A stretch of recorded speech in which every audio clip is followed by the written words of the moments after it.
Welcome, everyone. We're here with Denver Stevo. He's working on his picture, and our special guest, Mark Turi. And we're going to be talking Hey, Q&A and whatever you guys want to talk about, put it in the chat. Hey, everybody. hi everyone. Yeah, today we'll do a Q&A, as Clearwater Chad said, and I'm also Yeah. interested if anyone wants to ask anything in general, like a Q&A type stuff, or if there's something going on in the world of Scientology, news, current events. If you want my reaction or an opinion of something that's gone on lately, just let us know, and we'll go from there, because I do think, yeah, sometimes also from previous streams, also maybe previous streams that I've been on too, if you just want to ask, some kind of question or something related, it's cool. I'm always here, and I always enjoy doing it, and very glad to be here with Chad and Steve as well. So thank you guys for having me again. Definitely. No, these are always a lot of fun. Yeah, third time, which is really great, and I love being here. I love being with the community. You guys are, again, pretty new from what I've discovered, obviously, but yeah, it's really fun. And I may have said it before, but the phenomenon of never ends being very, oh, hi Juliana, being interested in Scientology is really awesome. I'm really, like, in one way, very pleasantly surprised in some way, because again, when you come out of Scientology, it's very weird. Like, you feel very much alone, and a lot of people who have never been in, you don't always get a lot of compassion from those people. So when people are completely never ins, but they're curious and they're compassionate and they're interested, it's just amazing. So I very much respect and thankful for everyone who is in this never ends community, and doing the work you do is really cool. Thank you. Yeah, no, it's a lot of fun.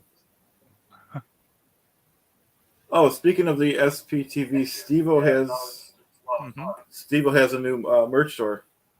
Denver Stevo. Oh, wow. Yeah, thank you, Chad.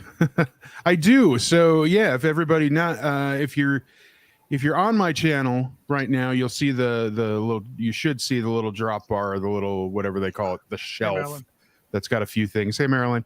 And if you're not on my channel, well, one, get to my channel and hit like.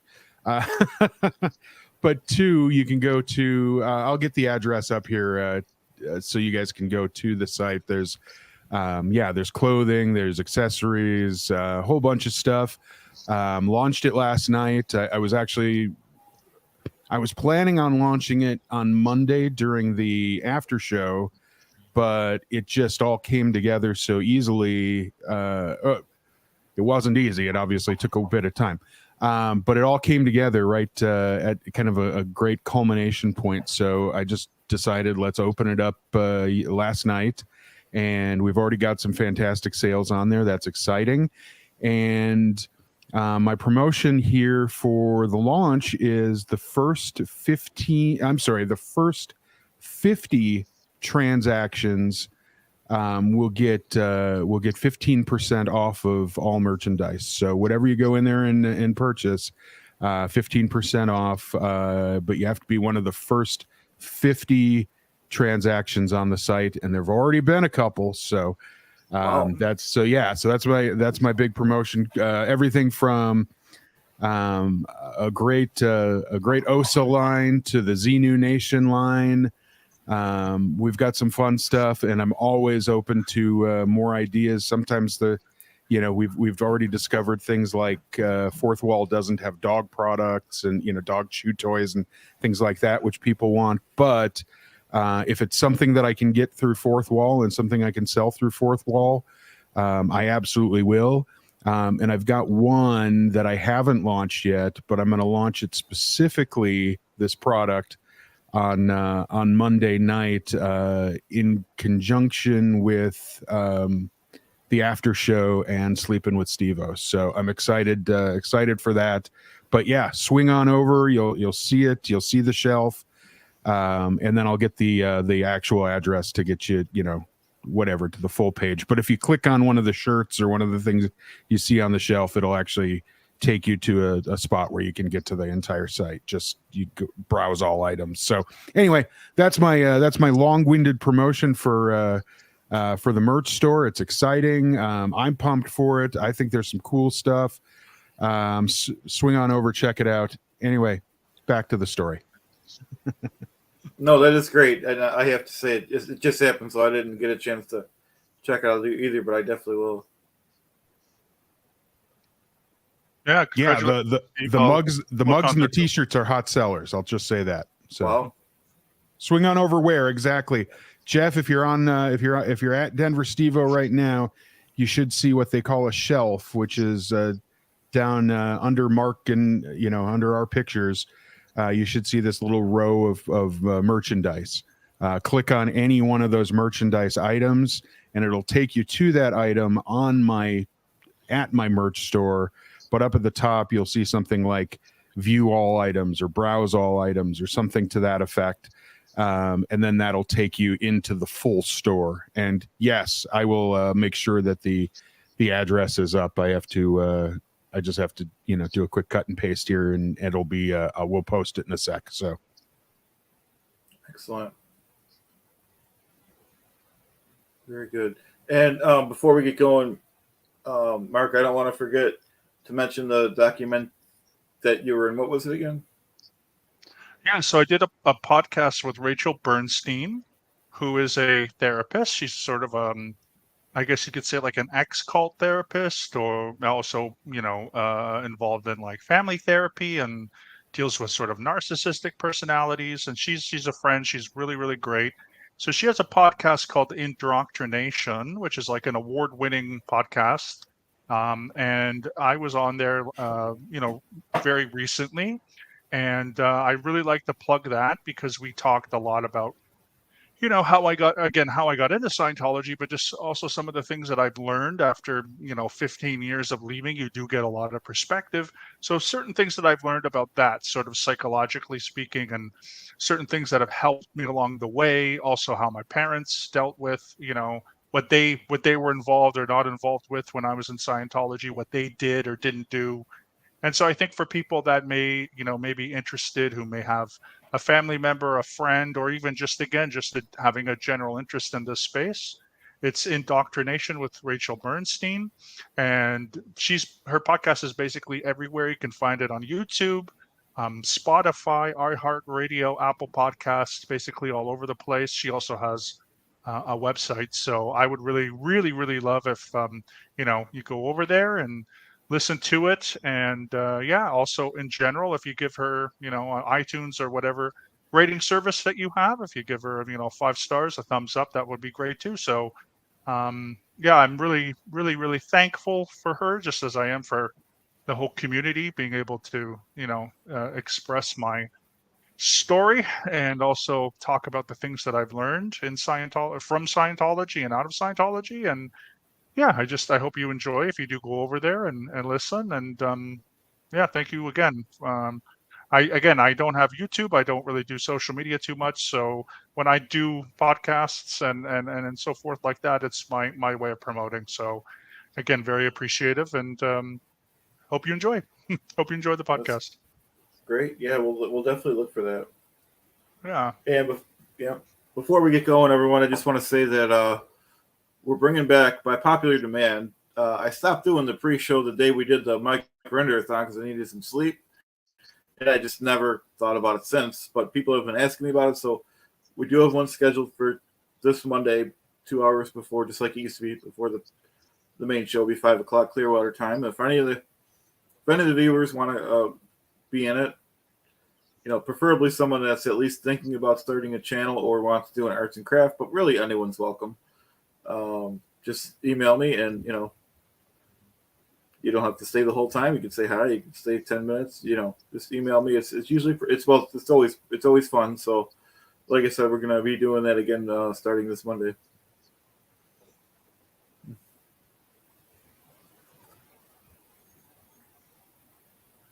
So we'll have Claire the Tailor on,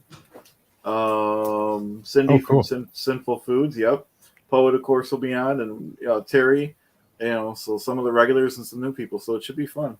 Oh, that will be fun. Do we get more? Do we get more Jay Leno Smurfs now? Yeah, definitely. Yeah, I've been missing those too. Yeah. People are asking for the palm trees too. So it's been a while. So yeah, we're gonna get back to the basics here.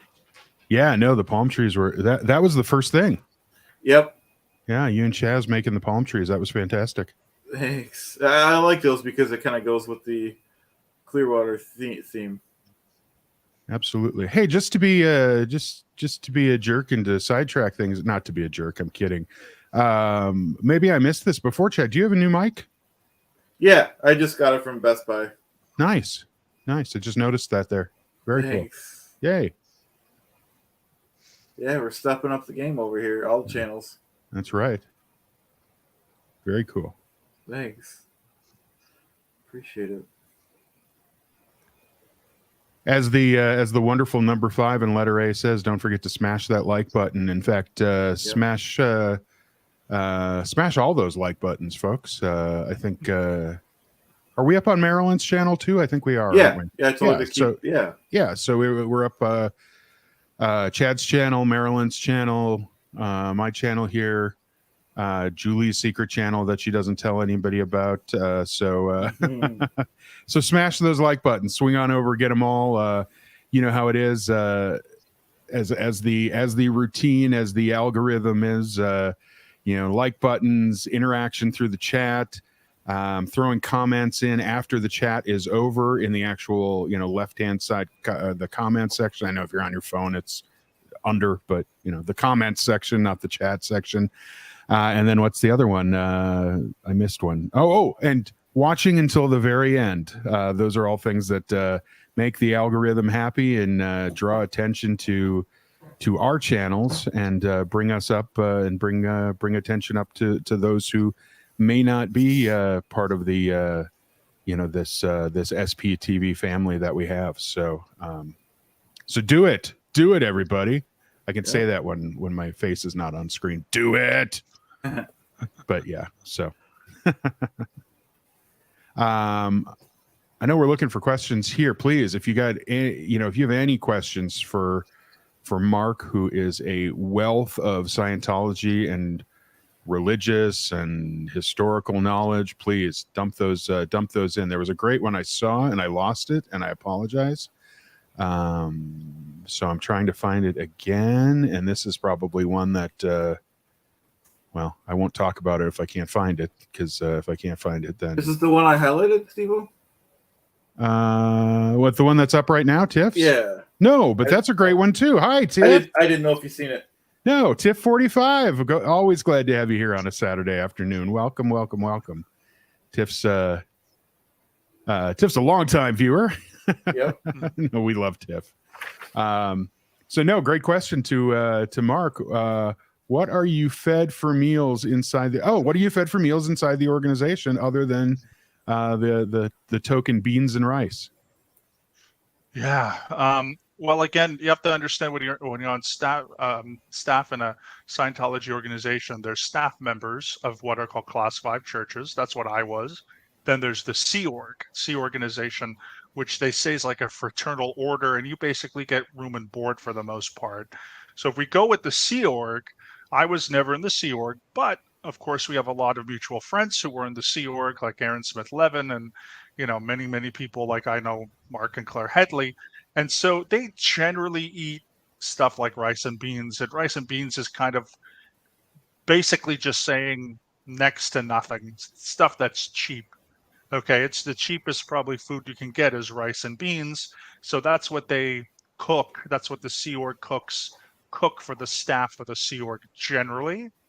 And then sometimes they'll be rewarded with things like a dessert night or whatever. When I was on staff in Berlin, staff members don't get room and board. We get very little pay, and most people need a second job.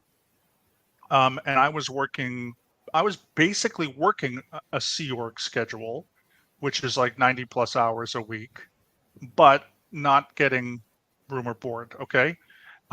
However, what we did in the org I was in, specifically in the Berlin org, was whatever money we got at the end of the week, divided it by 7, and that's exactly, we went to a supermarket or a restaurant or whatever, and just divided it into 7 and got whatever we could. At a certain period of time, though, however, in the Berlin org, I think a few months after I'd started, so I started in May of 2007, so probably by the summer, late summer, August, September of the same year, the Sea Org members were actually cooking meals, and we were to pay €2.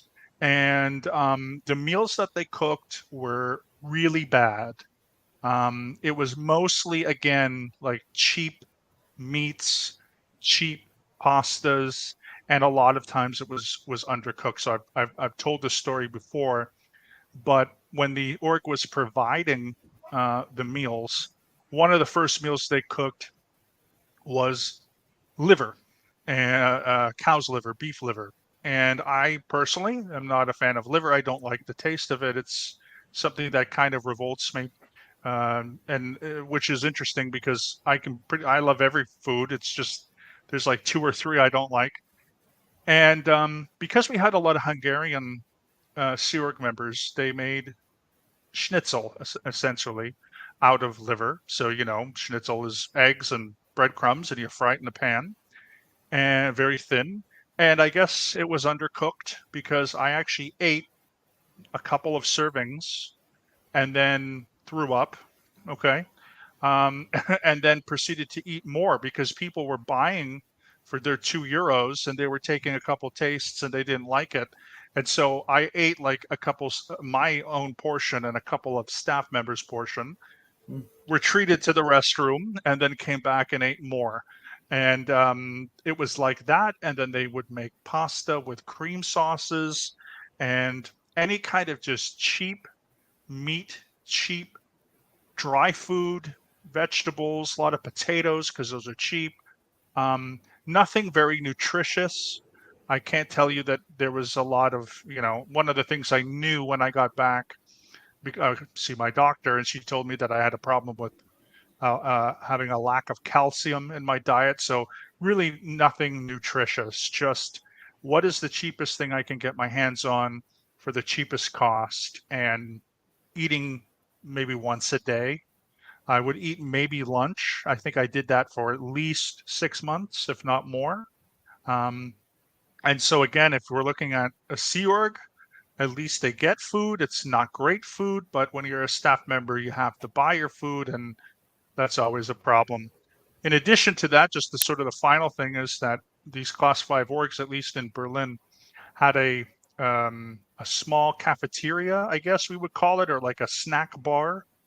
And so in the snack bar, there would be milk and bread and peanut butter and something. And it was all on the honor system. They were supposed to pay that this big sort of chalkboard that lined out, okay, if you take a slice of bread, it's this many cents. And if you take that much butter, it's this many cents.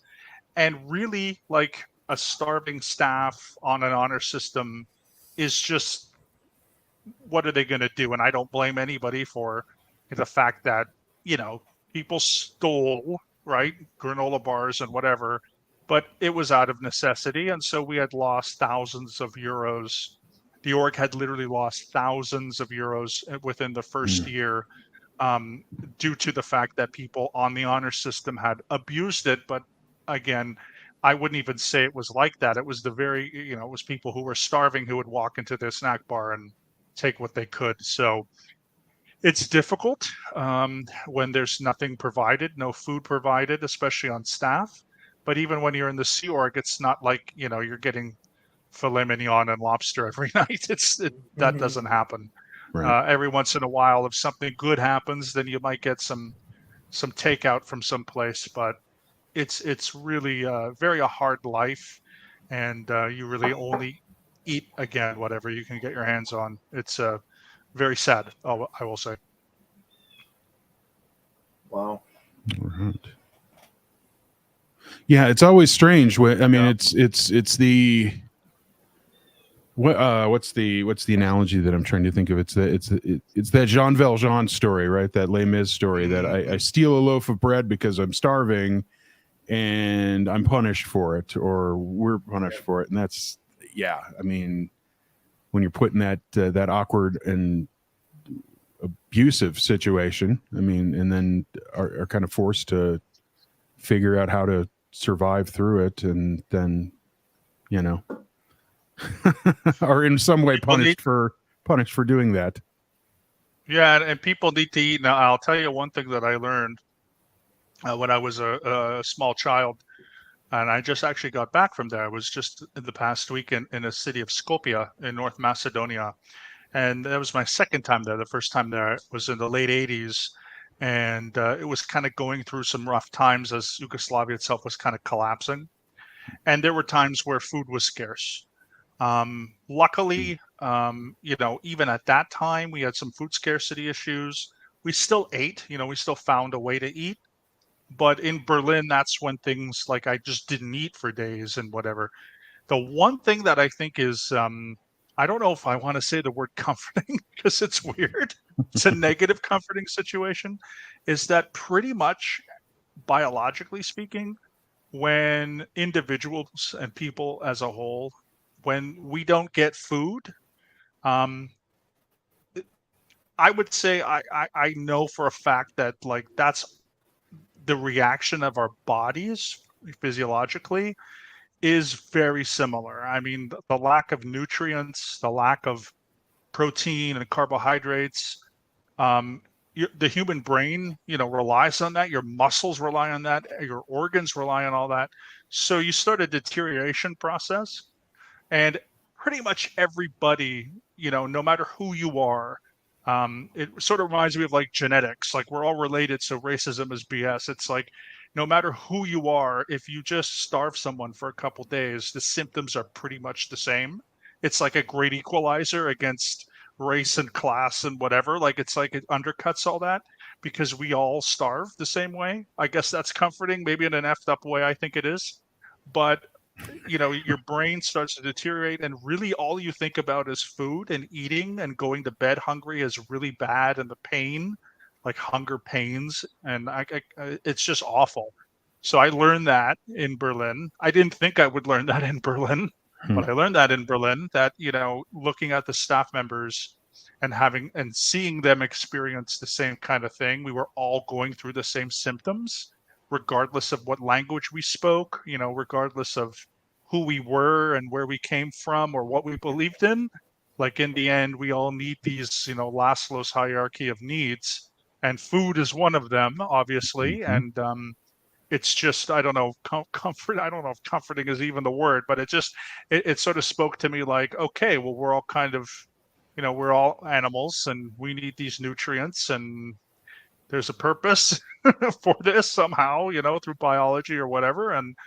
And we all kind of go through the same thing, and it doesn't matter if they were on top, you're on the bottom, you're on left or right, it doesn't matter who you are.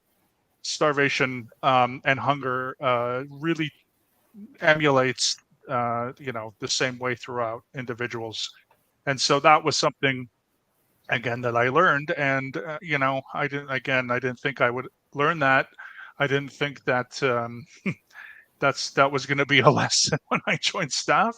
But to be completely honest, I'm very thankful, because at least I have much better appreciation for, not only myself now being in a nice privileged place where I can eat every day, but also for people, who can't, who are in societies and countries and nations, not of their own choosing, not of their own fault, or et cetera, who might go through hunger and starvation. It definitely is very humbling and kind of shocking, but it is that way. So that's Scientology. That's what it is. There's the people on the top, and there's the people on the bottom, and I was on the bottom, and that's what happened to me. So it was one of the many reasons why I left, and very thankfully got my life back together and learned those lessons. But I would definitely say that food and food deprivation is also another aspect of controlling people. And Yeah, it's what's used in many of these cults and destructive groups because your brain breaks down and you really can't think for yourself at that point. Yeah, food deprivation, sleep deprivation. I mean, kind of all of those things that we hear are prevalent in Scientology, and you're right, many of the other cults as well. But they're always there, and they're absolutely they. I just remember, and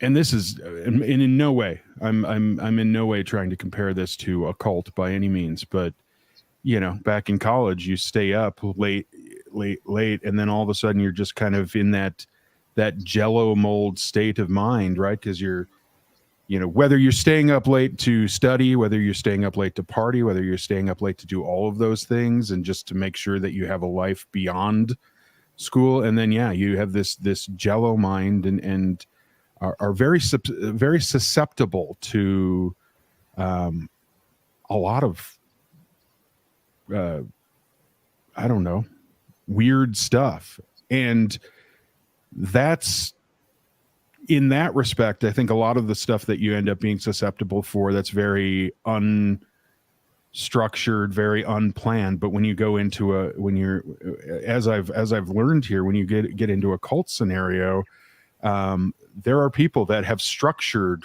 what they want you to absorb and take in when you are in that malleable state of, I haven't slept, I haven't ate, and obviously that's where people are, where people can do very bad things for long periods of time, and end up in scenarios like like Scientology, right? Like those Sea Org members that we hear about. Like, I'm sure even just being a staff member, you're just kind of into it. I've heard Alex kind of say the same things. So yeah, it completely understandable and completely here's a question from KP. And for all of us, probably, do you think OSA is actively trying to stop SPTV content creators? I think my answer is I think OSA is actively trying to stop anything negative to the Scientology dialogue, to what Scientology wants to communicate.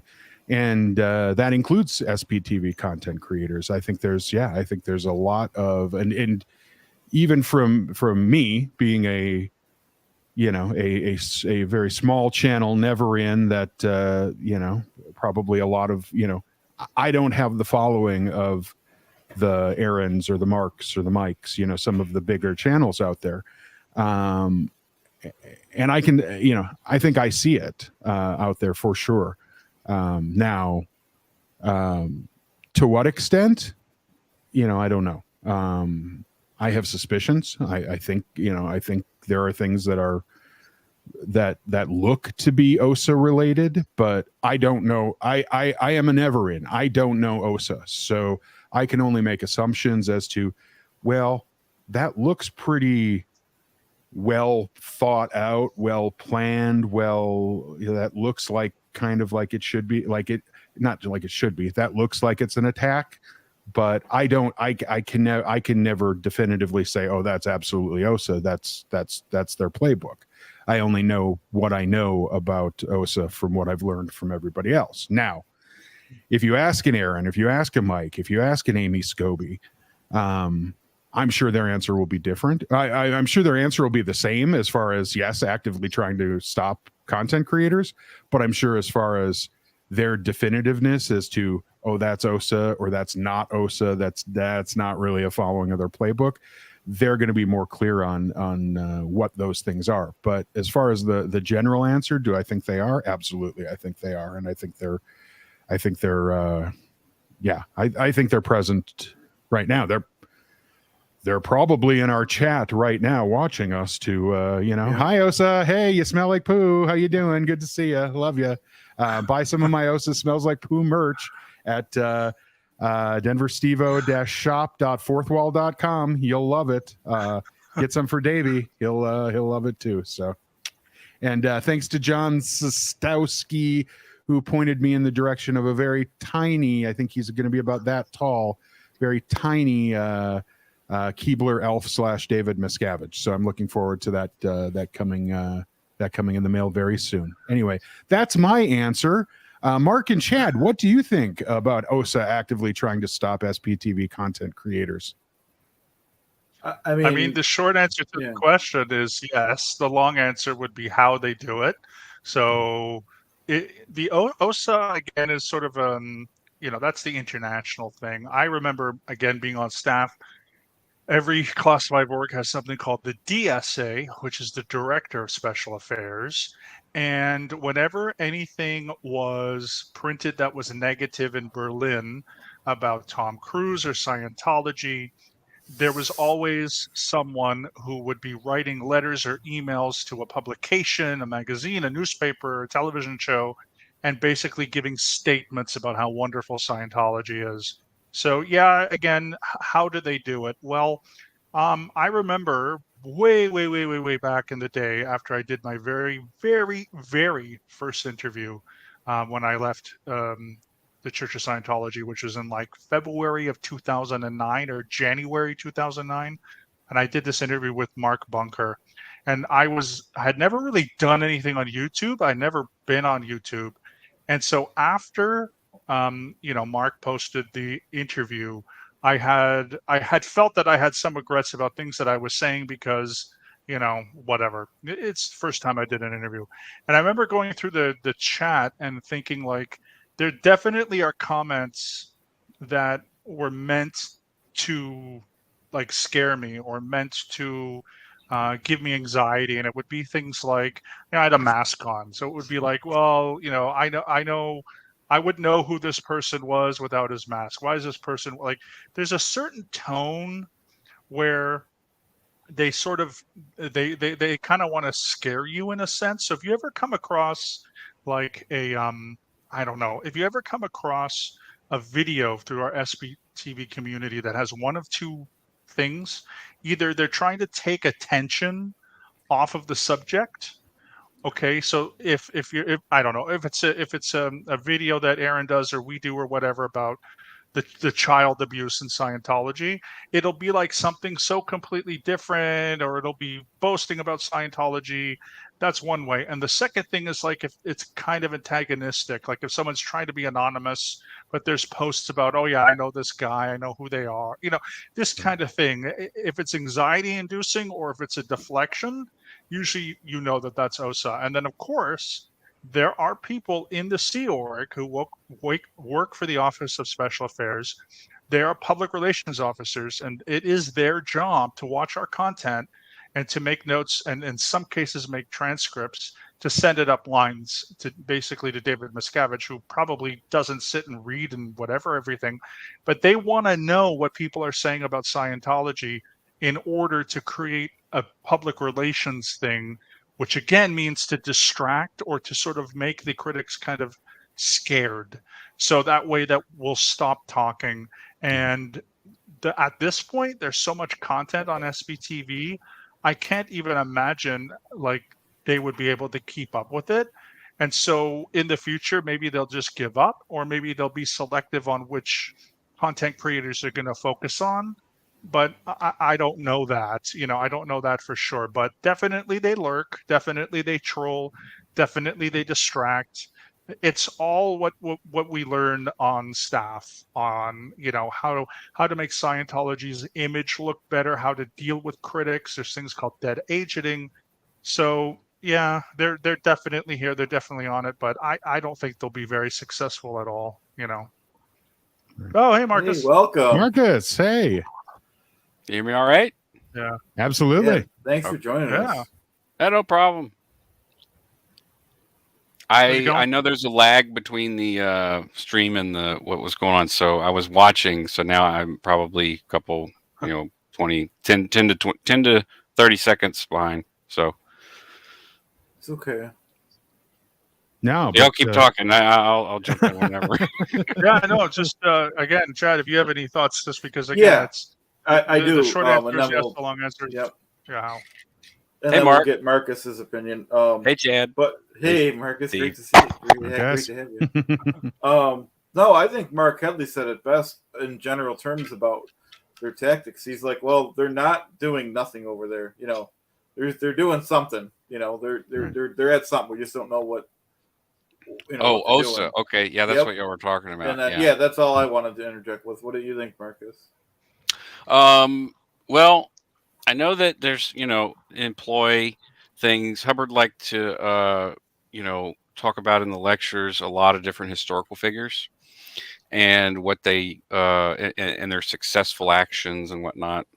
And this whole thing about clearing a planet is sort of like a mission and or war. And, in war, like you get things done however they need to get done. And then, prior to or precipitating war or maintaining peace after war, like there are things like intelligence things where you can you control, and it's not exclusive to Scientology. It is done in intelligence communities all over the place. If you have somebody that you can control their environment to a greater or lesser degree, especially if they've defected, like say a spy that's been burned or something, or someone who left and is now running their mouth. You don't have to directly engage with that person necessarily to get the effect that you want or to activate some sort of agent type property where it creates an effect around that person or around the people that are around that person. You can sort of similarly how you can induce states of panic, paranoia, stuff like that. You can do that from a distance with absolutely, well, almost no trace, because you're doing it with the person's real environment that can't be like, there's no direct link anywhere. And that's the perfect kind of intelligence to run. And so I think that OSA does that. That's what I think. I think that that's the point they're at. I think they used to use more direct intimidation tactics. I mean, I haven't read the Unbreakable Miss Lovely, but there's some really scary things that I have read excerpts out of, and like that's the more hard edge Men in Black approach. But I think more so, it's the utilization of old, very effective tactics detailed in the Sun Tzu Art of War and all kinds of stuff that's been changed over the years with all the different governments and stuff they use. The Russians, Americans, the Mossad. I mean, all these different intelligence organizations. You can become you can be an agent and not even know it. That's the trippy part to me. Yeah. Well, Oh, so. Yeah. Intelligence. I mean, it's intelligence is a fascinating subject to me because of the you can completely dismiss some crazy operation that had a definite intention to create an effect in a something as small as a family, all the way up to the size of an entire nation. And that's pretty crazy, Absolutely. Yeah, it intrigues me, and I'm 100% with you. The whole topic of intelligence is interesting. What has always kind of blown my mind about a group like Scientology is, if you think of the military and their intelligence organization, there's all this I mean, there's been years and years. This has developed over time. They're hundreds and hundreds of intelligence employees, whether it be the CIA or any of the other organizations that are out there, right? And there's kind of all of this. It's developed and it's grown and it's built over time. And I'm not saying that Scientology hasn't done the same thing, but you think of just somebody. If you just pick one person out of it, let's just pick Mike Rinder, just because of his history. Mike was a Scientologist from the beginning, and from the early years, and kind of kept growing throughout Scientology to become to become OSA, right? He was the director. He was the director of OSA. Yeah. So he would, not to give too much credit to Scientology. I'm not trying to say they're like the intelligence agencies of the world. Just wanted to clarify that. Go on. No, but the I guess that's my point being is it not impresses me. Good God, I dare not say that. But it's intriguing to me how Pretty they impressive.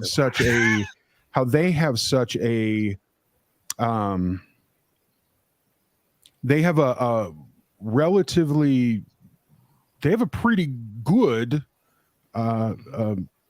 intelligence organization for being like completely, cornbread, right? Just being this completely, we've just been Scientologists.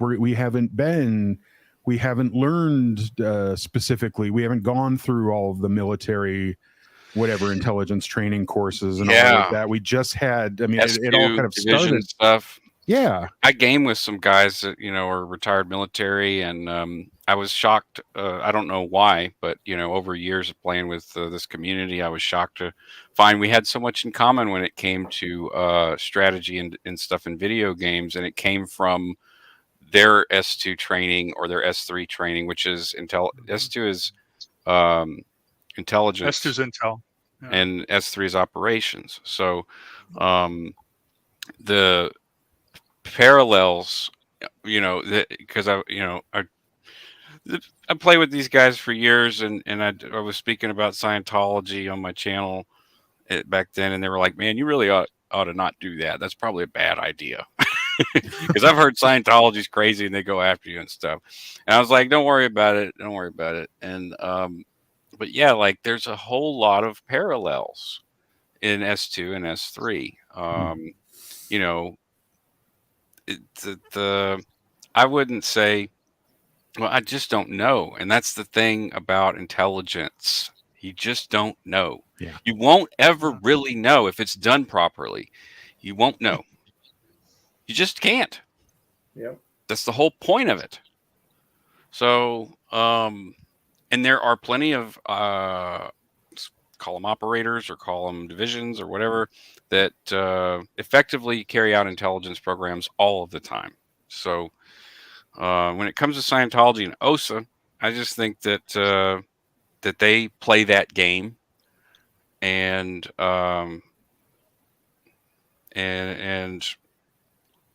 to me, this might sound pretty far left of whatever, like conspiratorial maybe, but to me, as a intelligence agency of say a country, you don't count anything out as an asset, a potential asset. Nothing. You don't count anything out. So perhaps here's the far left part. It's like perhaps there are active operations going on within Scientology, maybe. We can't research people the way they used to after the war. How else are you going to test the limits of humans and their ability or their willingness to be enslaved? The authority experiments that they did, Stanford experiments and the Milgram experiments, they were outlawed in the 50s. Well, Scientology became a thing, so, but I don't think it's just Scientology. It's probably, observation and stuff from all sorts of groups to see how, okay, well, this group has this set of values. How can we apply this over here in this other part of the world? How can we utilize the intelligence assets to get the result that we need here or there or everywhere? Tinfoil hat. Interesting. Right. Conspiracy. Right. Exactly.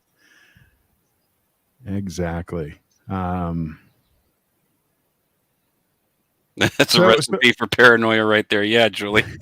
It really is. Even the former military guys, they're my buddy. He used to do, he was a Chinook crew chief and did load ops. They call them railhead ops, where they would move tanks and APCs and stuff in and out of Taliban occupied territory. And, he swears the government and his units and stuff have people watching him, because of the sensitive nature. If he was when you operate in the actual war zone, sadly, a lot of people don't, many people don't come back, but you also are privy to you might see something you're not supposed to see.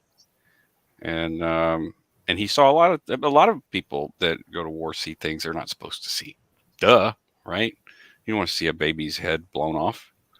But there's other things too that are, sensitive, like lithium being transported in the middle of the Afghan war from China through some weird corridor that was built.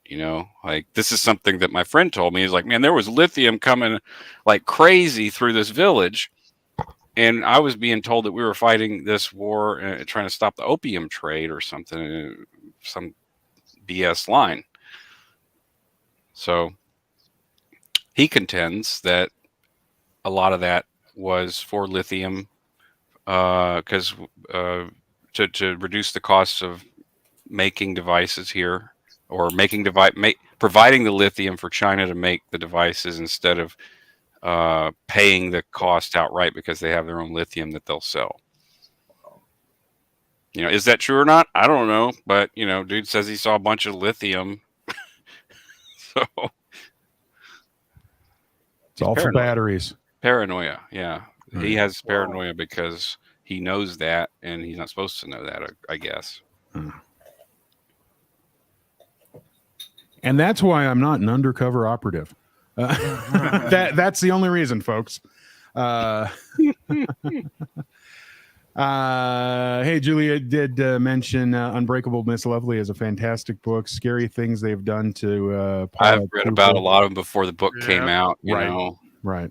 And that was part of, and publishing that stuff would be in something in OSA's handbook, like, publishing the stories of her complaints and her police reports, because then that would discourage anyone else from speaking out to think that they would do that to just anybody. But Paulette Cooper was not just anybody, right? But they would still have an interest in publishing that, Yeah, they said that Paulette Cooper had VD or something like this to sort of delegitimize her claims, and they sent someone who was supposed to be a roommate, who she fell in love with, who was an operative. So yeah, it was a lot of trying to discredit her, but in the end, awful situation for her.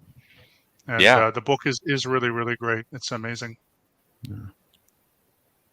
It's on my bookshelf. It's one of the it's one of the soon to come, soon to read. So, but yeah, it's same thing as Mark has, right? I've heard a lot of the stories. I've seen a lot of the post interviews, and oh my god, just I mean, if it was as simple as we're gonna steal a fingerprint and on some letterhead and write a letter in your name, that would have been bad enough. But all the other stuff, it's just it's oh god. And you're right. I mean, to think about it, they're still doing the same tactics, but they're doing the same tactics now, or assumedly. I have no reason to believe they wouldn't be.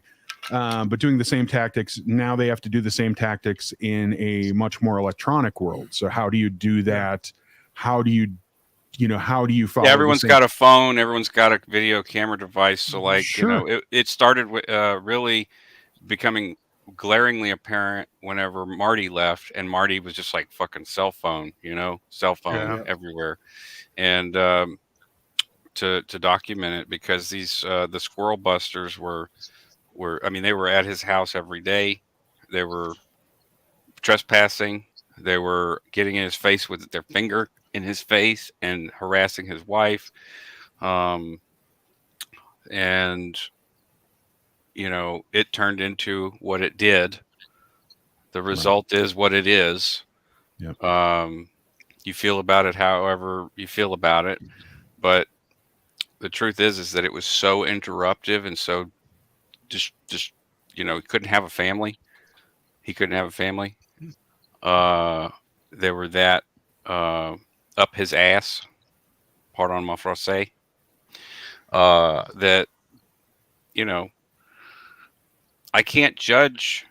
I didn't experience it. I don't know. You know, they had a child. You know, the whole court case and everything was very sealed, a lot of it, and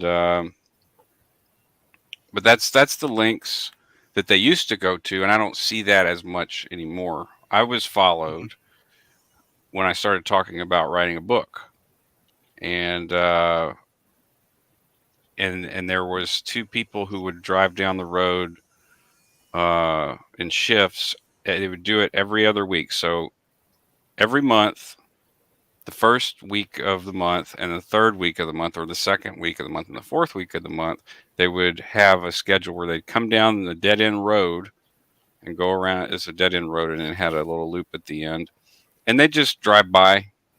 But when I was at the studio, they had an imaging vehicle that was customized at a place called Poison Spider, which is in Hemet. And so had the plate run, couldn't get a fix on who owned it.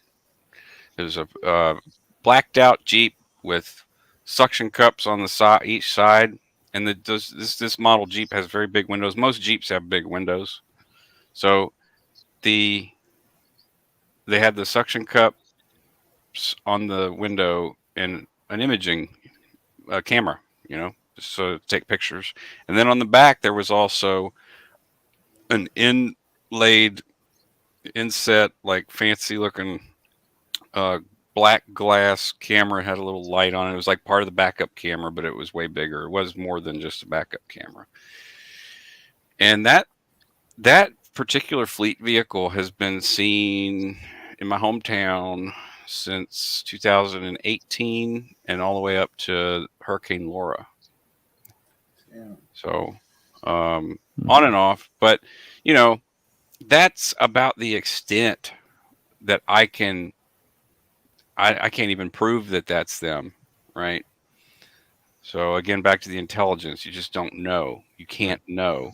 That's part of the effect they want to create in breeding more paranoia, so that, you know, you act irrationally or seem irrational or seem crazy. Yeah. Do you guys remember a chick named Helena Ulentz who published some videos years ago, about 5 years ago? No. No. It's an interesting case. I have the unlisted links to her videos, and she claimed to be one of the girls that was being interviewed to be Tom Cruise's wife. And now all of her videos are called My Nanobot Story, but it used to be called My Scientology Story. And I'm not saying what she experienced isn't real, but I don't know if it is or not. And again, that's the part of the intelligence. You don't know. But what she was describing in her videos was she lived in New York in an apartment complex, and within a few weeks after she decided this is weird, I don't like this, she was being interviewed multiple times, and and she didn't really know much about Scientology. They were sort of slowly showing her in her story. She's saying they're slowly introducing her to the concepts of Scientology. Cynthia's out there weed eating. The weed eater is so short that like I have to bend like Hunchback of Notre Dame. So what she was explaining was, what she was saying was happening to her was there were noises that were being emitted from both sides of her apartment, and her neighbors had moved out within that same period of time when she left, and then other people moved in, and she never saw them. And she said there were sound emitters in these rooms, and she was making these videos, and she really kind of went. She seemed like she was experiencing some serious mental disturbances. But what I'm saying is that it is possible and it can happen. This happened. You watch it in a movie. The Men Who Stare at Goats. They would play Barney music and Britney Spears to these prisoners to drive them absolutely nuts. So sound can it's kind of like sensory deprivation when you're forcing it on someone like that. And frequencies also, being an audio engineer, like there's frequencies that will give you a headache sometimes. When I'm sitting here mixing for a long period of time, I'm hearing the same thing over and over. It's like at a certain point you just got to get up and walk away. But if you can't, if you're living at home and that's something that someone like put the effort, if this is all true, if she was one of Tom Cruise's potential mates, then they would have the budget and the interest to sort of keep her silent, the same way that they had, the money and the budget to contend with all of Tom's exes, and to put the amount of effort into keeping a lid on it. Absolutely. But that was Helena Ullins. She was very interesting to me, but she changed everything to. It almost looks like it got ossified. That's what it looks like. She's like, I made all this up. I was practicing acting, and I used to call it my Scientology story, but now I call it my nanobot story. But none of it's listed. I just so happen to have a document with all of the links that she had sent me in an email of these unlisted videos, and they're very trippy. Interesting. I've always wondered what the Tom Cruise girlfriend auditioning process looked like. I mean, is it a casting call and you just keep coming back several times, or interviewed several times and then you have your final casting with Tom and he makes the final decision there? I guess I don't know how that looks, but Yeah, but I don't either, really. I mean, I can only assume that it would be something like a game, because they Right. often make everything a game on staff. And so like, okay, let's make a game out of it. And, let's figure out how to get Tom a good upstat, person that he has a good 2D flow with, and literally just be out what in the field, just looking at people and maybe even going to places where on sets or something, or through Tom's entourage. Who knows? Like you said, I don't know what that looks like, but I would imagine it would be at least sort of a game, made into a game. Interesting. wow, yeah. Yeah, Juliana says, I've heard about how it's all Thetans playing games, and that's nothing new under the sun either, as Mark probably knows. The idea that life is a game, that's not new. A lot of cultures believe, fundamentally that that maybe they don't necessarily phrase it like that, but the living moment to moment, taking things as they come, and your decisions that you make, it's game like, I suppose. Yeah. And here I thought life was a highway and I was going to ride it all. Oh, the way. God. So, Nice. You know how many Oh, times you don't I like heard that that song song? growing up? You don't like it? Oh, I love that song. I like the original though, Tom Cochran. oh, absolutely, the original. Yeah. When they remade it for, they remade it for Mark's like, Cars, fuck and that song. it's Yeah. fine. But yeah, no, I don't like the original- remake. It's Yeah. too overproduced.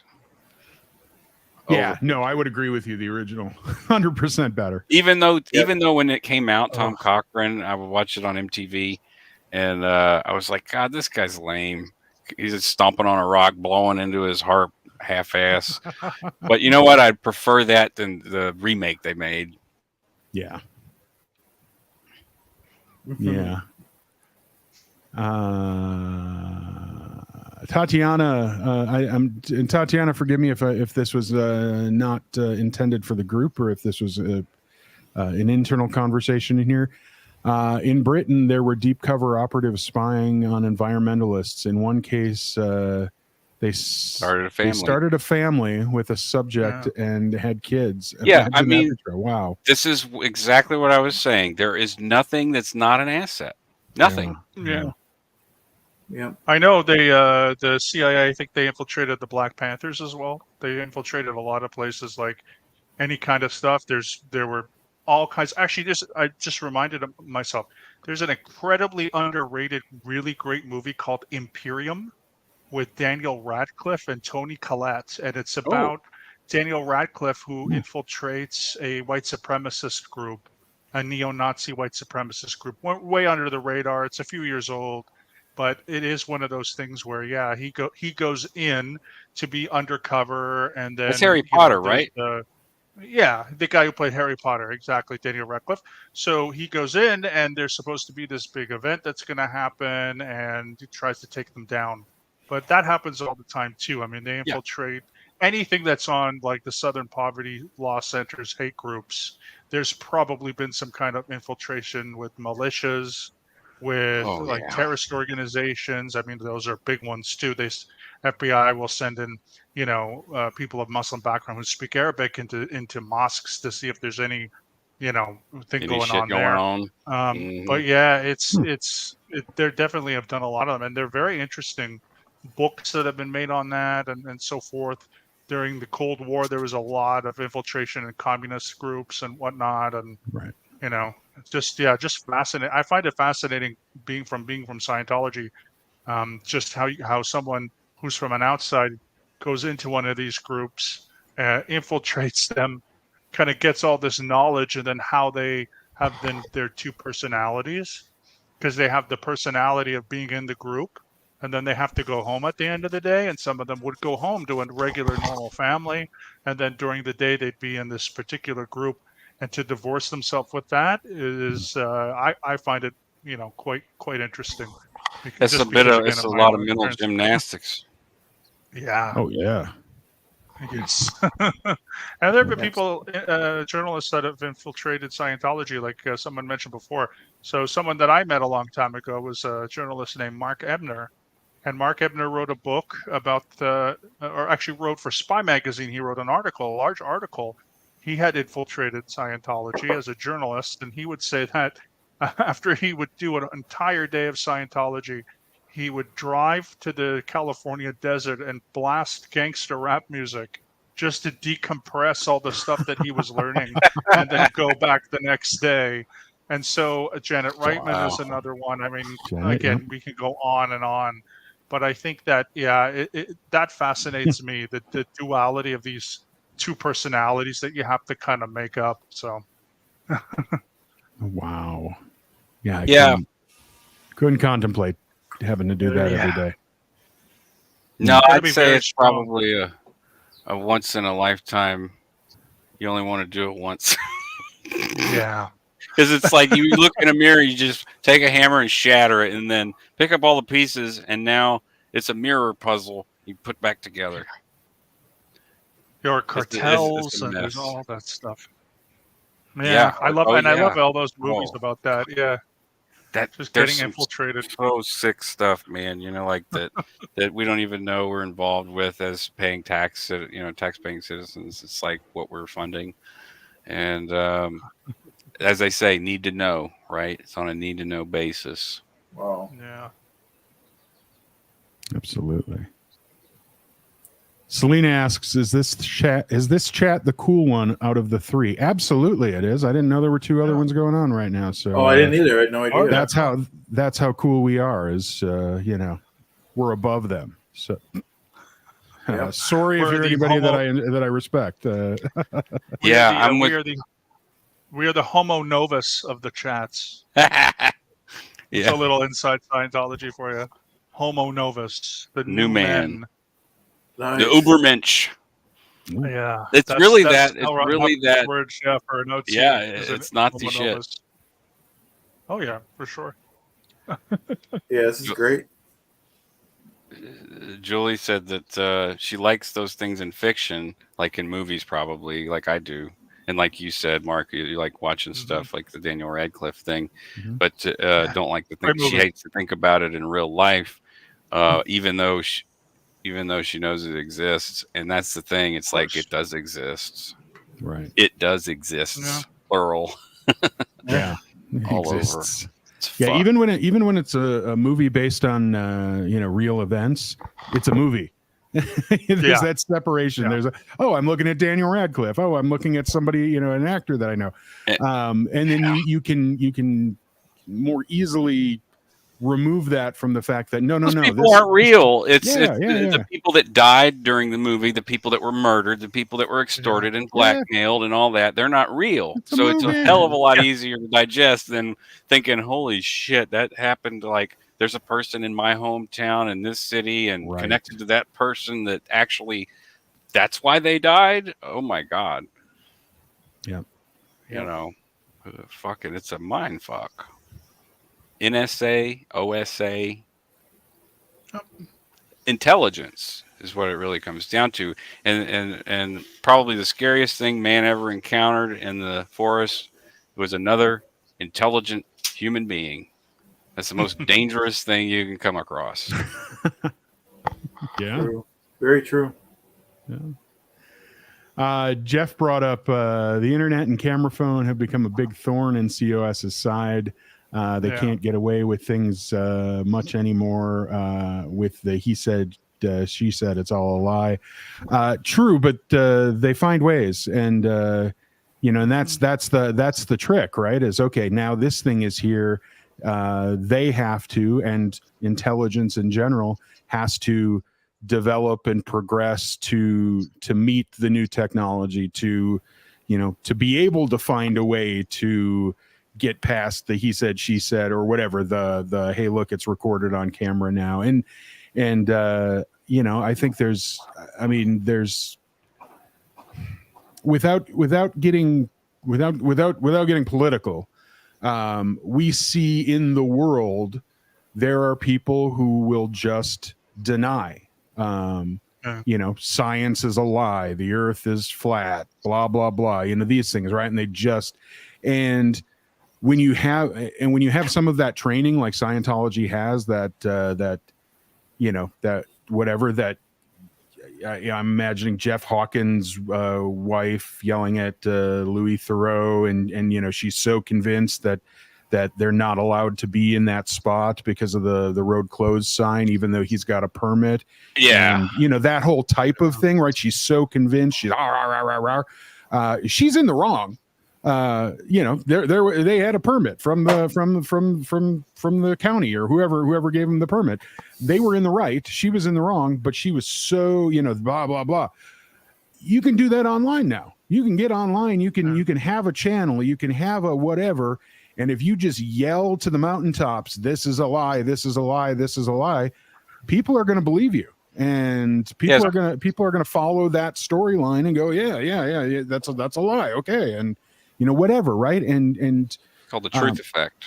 Yeah. Is that what to be aware of? Yeah, it's called the illusory truth effect. You repeat it enough times and the lie becomes true. Oh, okay. So there it is. I mean, right? So they're finding ways, and there are absolutely ways to get. And that's a long-standing known thing to psychologists, psychiatrists, and stuff, that they could do that. A lot of, because in the experiments that they did cancel, they're like, okay, well, we can't experiment on people at these college campuses and make them beat each other and spray each other with water hoses, but we can mentally fuck people, especially in the 50s and stuff. Like they could do all kinds of things that would be considered malpractice material, now.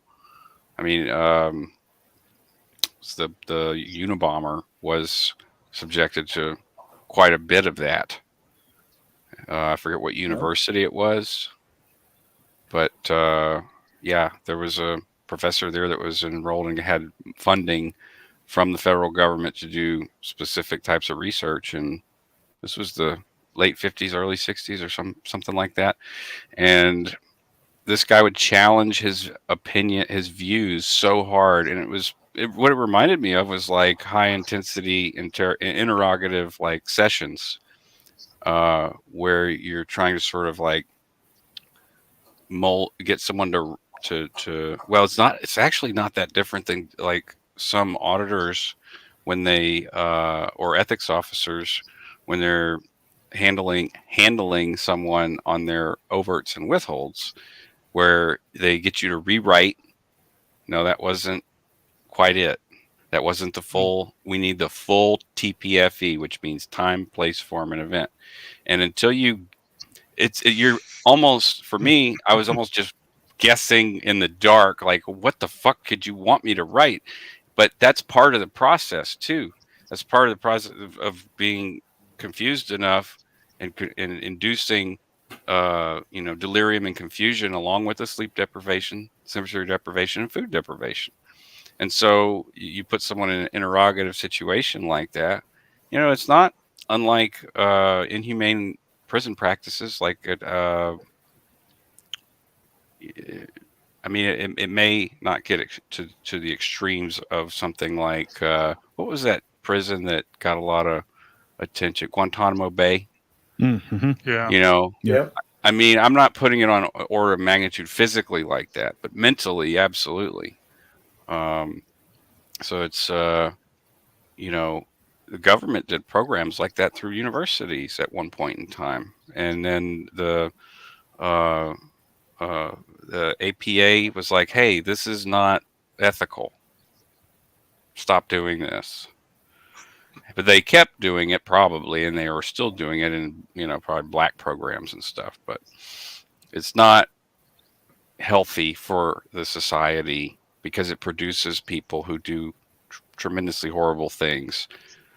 But blowing up people is not very good for society. In the mail, open up a box and boom, or blow. He sent one to a university. It was a dud, thankfully. Yep. Yeah. Unfortunately, he got better and better at making his whatever you want to call him. There's a documentary I think on Netflix that's pretty good. There was a woman who had recorded a lot of conversations with him. She was an environmentalist. Someone was talking about an environmentalist organization being infiltrated by an intelligence agency. And that makes sense to me because Timothy McVeigh was an environmentalist. He presented this environmentalist viewpoint, and he published stuff that was environmental in nature, and saying, "Hey, we're reaching a point of no return here. We need to stop and take a break and look at it logically." And people that message resonated with people. And one of his, I guess it would have been his like top person that he corresponded with, that he got along with, provided a lot of the evidence after they found the dude in the middle of the woods. And she was trepidatious to present the information because she saw Timothy McVeigh as a misguided, like he had his heart was in the right place, but he got fucked up somehow, and she didn't know how. Well, in the documentary, you see that he was part of these experiments. They're voluntary, right? They're voluntary. He volunteered to do it, but in signing that piece of paper, you're agreeing to go through with the process, just like in auditing. If you run into any trouble in the auditing session, and the auditor says you got to stay, then you're supposed to stay, and the auditor is authorized to use control on you to put you back in the fucking chair. Wow. And you put your ass down there too. You do it voluntarily, quote unquote. So I'm saying, yeah, and it's so ingenious. It's like Denver said. It's like it's hard to grok the idea that I may have just like did a double negative there, but it's hard to grok like any kind of admiration or cleverness in that kind of methodology, but it is ingenious because there is no direct links, and you can't prove shit. You know, like I could say I was fair gamed, but was I? I can't prove that. I can't. And maybe if I had at that time, oh, I'll hire my own PIs to watch those PIs, and then I can find out this and that and the other thing, and then I can say, hey, these people are messing with me. But I don't have that kind of money. Yeah. And then as you up the stakes, if you're depending on who you're up against, they likely have resources, and if they don't have enough resources to counter what you're doing, their clients may be able to get those resources. And it's usually through all what they call vias in Scientology, but it's just through connections. One degree removal, you remove degrees as you go to have to the point to where you are not culpable at all. Good point. Wow. Just it's really frustrating because there's literally nothing any of us can do about it. Right. That is the frustrating. Yeah, absolutely. There's just nothing you can do about it. Yeah. Hey, exciting light bit of news. Juliana just got a text that the internet guy is on his way. All right. Oh, hell yeah. Great. That's what I'm talking about. Yeah. So she might be leaving the chat here soon. Oh, my goodness. That's really great news. I That's, can't imagine how excited she must be I because know. she's been struggling with the shitty 5 Mbps. That's what it seems like sometimes. It's just like, Yeah. I give up. Oh, it'll be heaven to see her back on camera again. So Yeah. hopefully that means we have her back for Monday, and that'll be great. I hope that Xenu, I hope they're giving her fiber or at least a DSL line for Christ's sakes. I mean, yeah, I don't know what the standard is in Oceanside, Brazil. It's probably where's she? She's in Brazil. Okay. Yeah. So yeah, the grid is probably still being pushed down there. But I think it's probably getting almost to the halfway point to where like North America and South America will have a pretty damn seamless fiber network. That's great. It is pretty awesome. I know. I work for. I actually work for a fiber infrastructure company, and we're making headway through Mexico with our.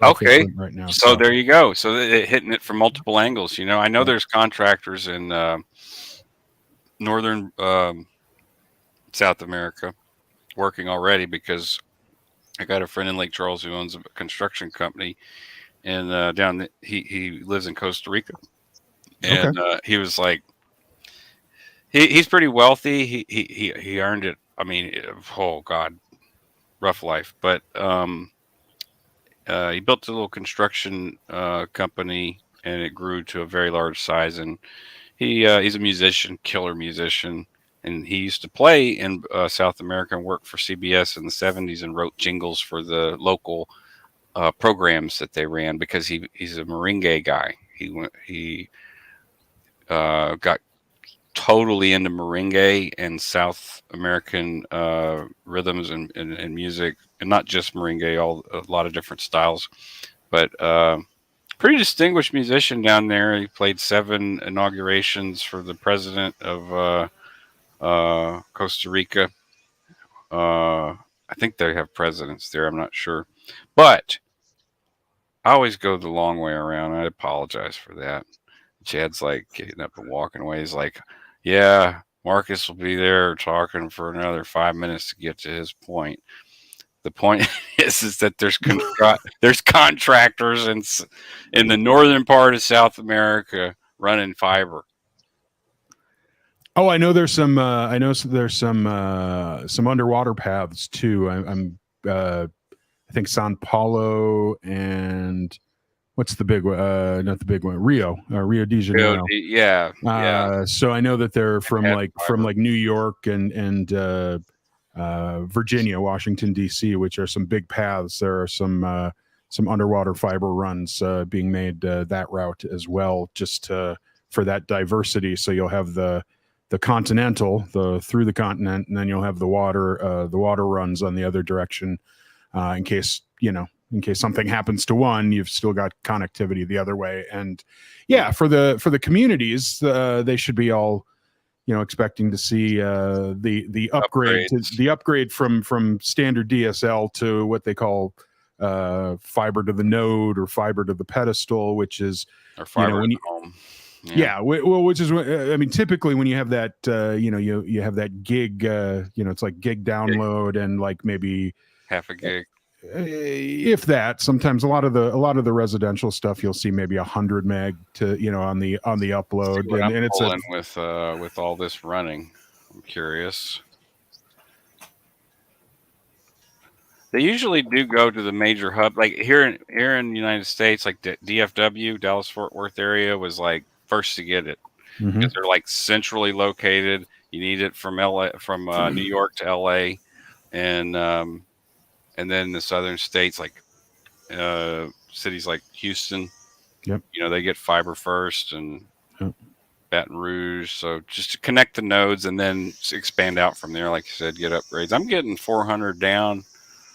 And whatever bandwidth I'm using up for this, plus the PlayStation 4 and whatever devices are on the network. So yeah, you've got you're hanging well. Yeah, I think so. But I mean, I'm in New Orleans, and there's nothing underground. You can't put stuff underground here, really, because we're already 14 feet below sea level.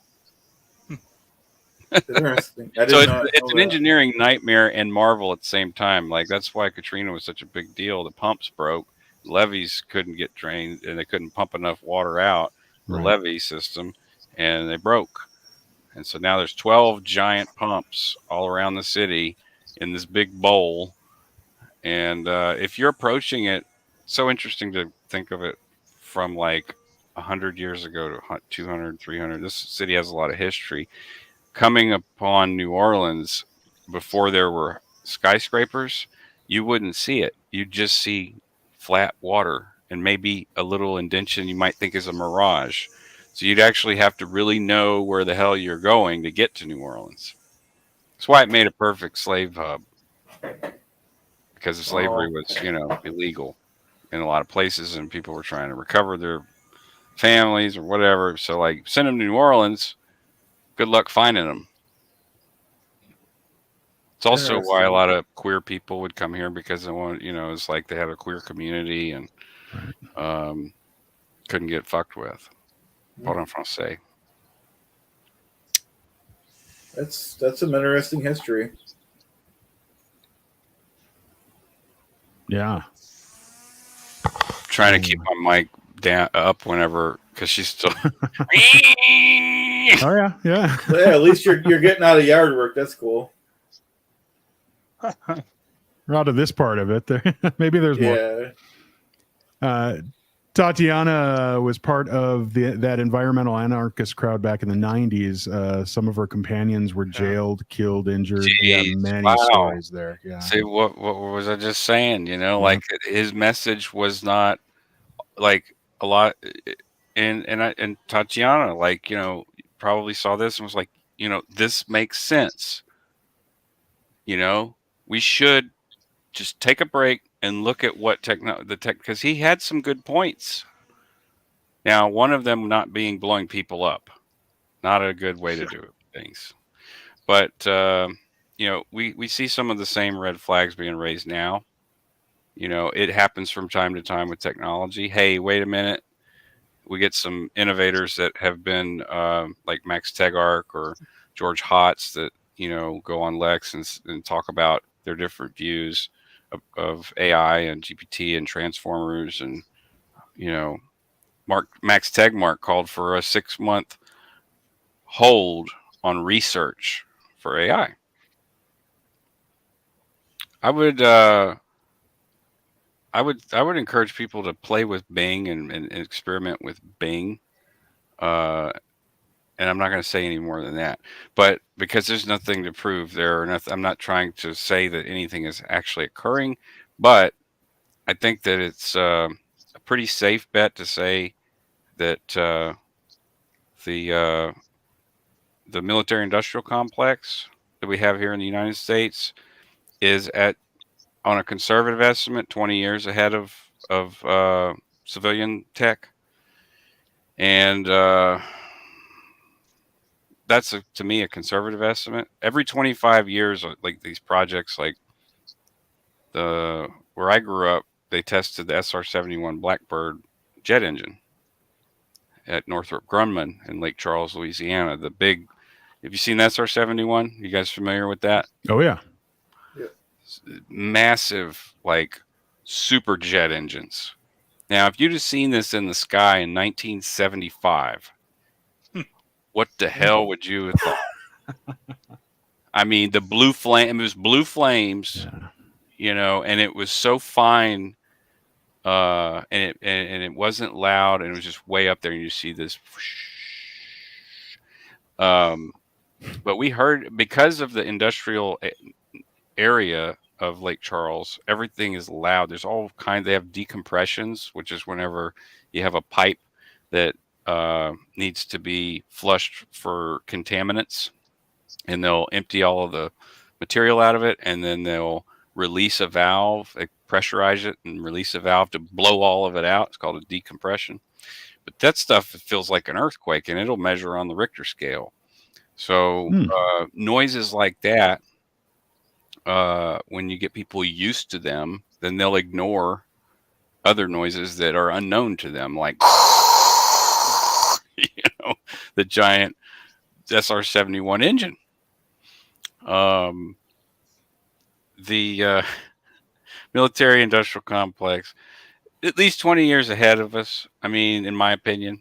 So because some of my retired military friends talked about, I had one friend who was a SEAL, and he had what he described was, he's like, it's basically what you had. This was back in 2015, and phones, even since from then to now, have like they're way more advanced. So a 2015 phone he had in 1997 in Kosovo, but it was bigger. It was just much bigger, and so that was 2007.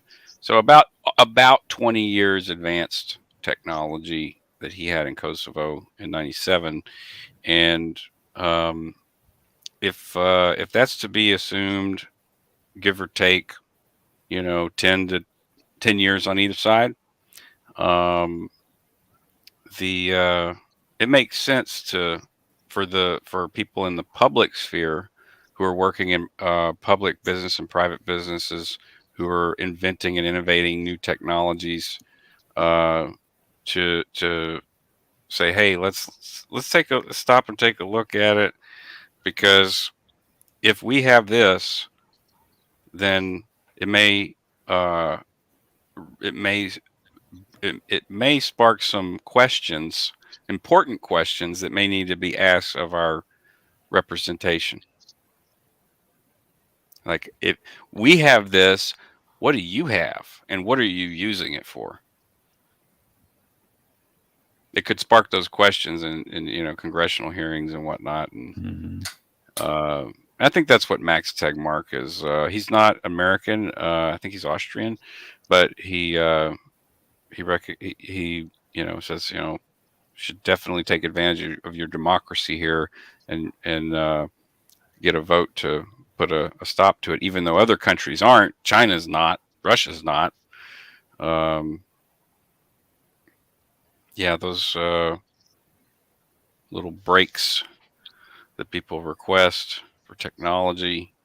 I was back to Timothy McVeigh rant, that person, Tatiana. The message of Timothy McVeigh and what he did were really different. I think it ties a lot together with what you think you're doing, and say, we're on SPTV Never Ends, but two of us here were in, right? So it sort of illustrates that you think that you're doing something for the right reason and for a good cause, but you're supporting a terrorist, or you're supporting a maniac, or someone who's just mad. Absolutely. Greatest good for the greatest number. Right. Hmm. However Yeah, you it want to frame it. justifies. Yeah, you can basically just be convinced that anything you're doing is not for you; it's for the greater of the group, and Right. it's a horrible, horrible way to think. Yeah, and you really do believe it, like you really Yeah. do believe it, and you're hurting people and you're causing problems and you're destroying families. I mean, those are the things that I feel I contend with. The Ventura mission was a very uh, close community of Scientologists, and they all tried to support each other in their endeavors, and it was all gamified, you know. Uh, Poe on the go, Clearwater Chad. From my time in, I can tell you without question, the Chinese and Russians are not on par with the U.S. tech. They like to mimic our tech, but only in looks. Hmm. I'll take your word for that for sure. Yeah. I don't know. I just know from China's sort of practices in general that they don't tend to. Yeah, they copy. Yeah, they copy a lot. Um, I'm not sure how innovative the Russians are with with the tech, but you know, I think maybe this is reaching, but like since World War II and the utter decimation that we unlocked with the atom bomb, and the trend, or it wasn't necessarily a trend, it was more like hey, let's get all of the scientists from Germany that were working on crazy shit, and all anybody who has this kind of knowledge, and let's get them in a place where uh, we can, you know, sort of try to let's understand the technology, but let's keep the scientists away from the crazy powerful dictator type people, and sort of like, herd them into a country or countries where they're less susceptible and easy to extract so that they can't be exploited for their knowledge. I've flown in a MiG 29 and an Su 27, and it's amazing how they have items on their aircraft that look like U.S. tech but have no function. Yeah, that's laughable, isn't it? It's pretty funny. Wow. My friend, who was the crew chief that I was talking about earlier in Afghanistan, talked about some of the NATO equipment and how it was the same thing. They were like, the guys would go into some unit, an APC or a chopper or whatever, and they'd be like, "Why isn't this fucking working?" And they're like, "Oh, it's nothing. Like it's not even connected to anything. Like literally no function, like you said." That's funny. That is I would funny. love to fly in a MiG 29. I'm not sure what class the Su 27 is, but my dream as a teenager, was to be in the Air Force and fly. Top Gun really inspired me. I don't know if that surprises anyone, but Me too. I mean, swear to God, man, I wanted to be a fighter pilot, and Yeah. I had the scores on the tests for the Air Force, but my grades weren't good enough, and they also, in that area where I was living, the recruiters were kind of like, they wanted a certain type of person from that area, and I just didn't fit the bill. I listened to Nirvana, I wore certain types of clothes, and I was a nonconformist, and they're like, "Nah, we want conformity, and more so than the other branches. Like the other branches were like, yeah, sure, we'll whip you into shape. The Air Force kind of like, you kind of need to be where we want you already." It was really devastating. Like I went full bore into guitar for 4 hours a day because I was dreaming of. I used to do the Chuck Yeager simulator, and flew F4 Phantoms, and Mustangs and stuff like that, early simulations, and it was just so much fun. And I just can't. I always could almost feel the G's. I mean, because that technology was relatively new, 3D gaming in space, with full 3D space. And so, like, when I would pull back the stick, I'd be like, "Oh shit!" SU-27 is basically an all-weather, larger version of the MiG-29. Also uses canard winglets for amazing maneuverability. Wow, canard. Good to know. I bet that thing can move, but if it's a larger version, probably needs the vector thrust, I would imagine. Harriers were another plane that I've found amazing. Loved the Harrier. Yeah, Was never in it, but that was just it's just so cool. Yeah. Like it takes off like a spaceship. Right. It just goes. Go Brits. Yeah. Yeah, it makes me wonder what we're flying now, if it's manned or unmanned, like as our primary principal means of interception or offensive. I don't know what they would technically call it, but like, offensive surveillance, sort of spying. And we still have the SR-71. That thing can go so far, basically in the freaking exosphere. Right. Yeah, it still looks modern, doesn't it? Oh yeah, so does the B-2.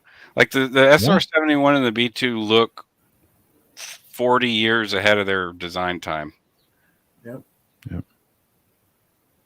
And the B-2 just looks like it looks like the Batwing from Batman, and it's just flat, but it can deliver some payloads and fly very high, and has stealth capabilities. Yeah, it always blows my mind how far in advance they started building these things. The SR-71, back in 75, but they were probably, that development stage probably started back in the 60s, right? And even the F-14s, right? The original Top Gun plane, those things came out of the 70s, and it's just like these things. I mean, they were sexy planes for the late 80s or the mid 80s. And the fact of the matter is, they're 15, 20 years older than that, just from and even probably longer from when pen was first put to paper. So it's just, and all of these planes, same kind of thing. So Marcus, to your point, absolutely. These the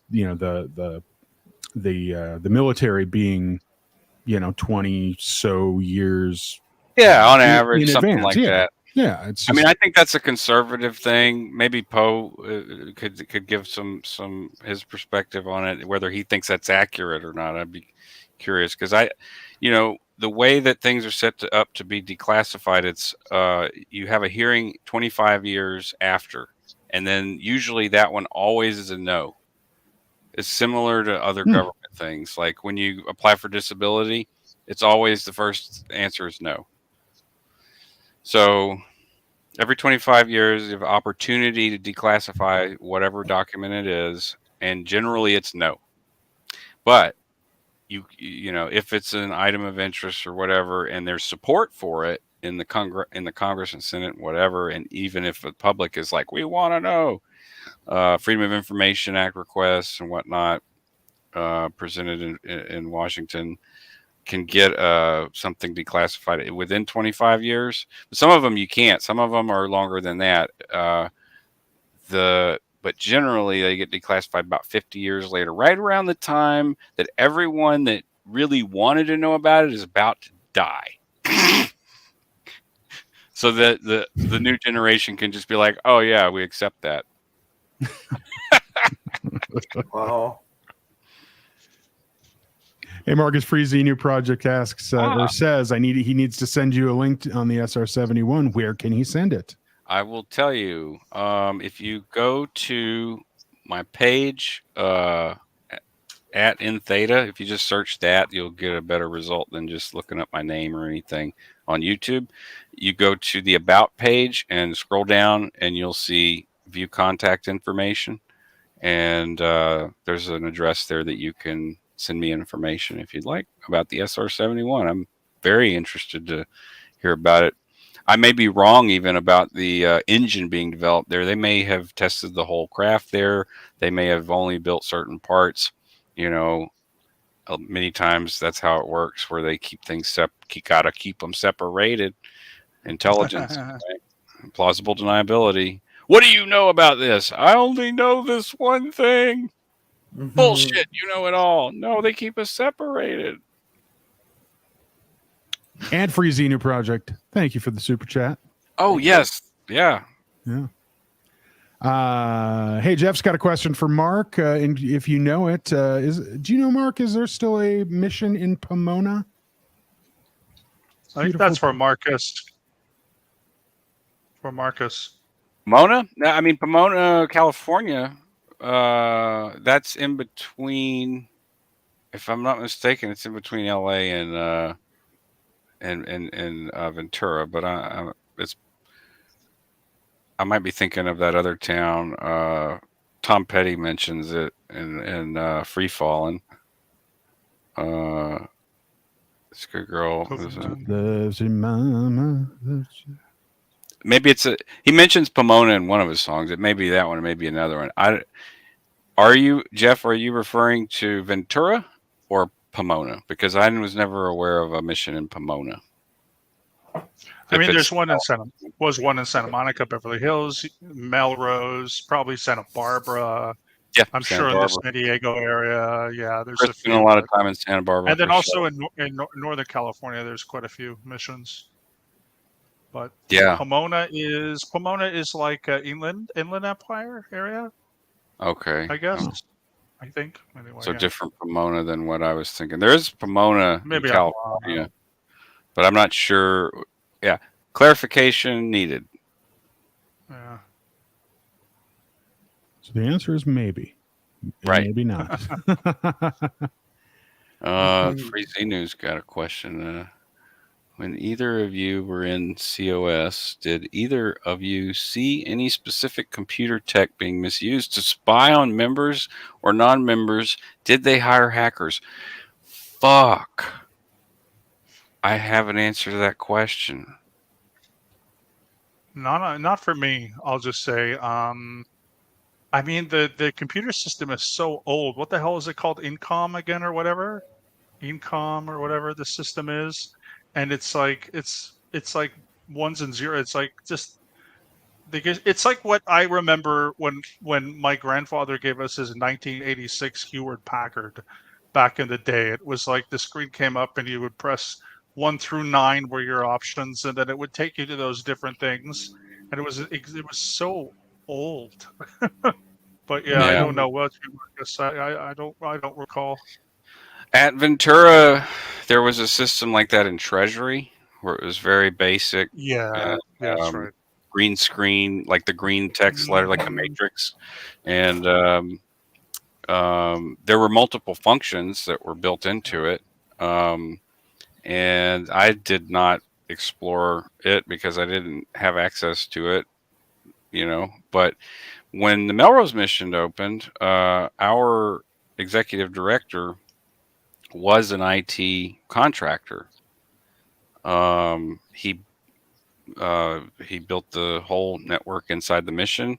He built another network in Ventura at the Ventura mission.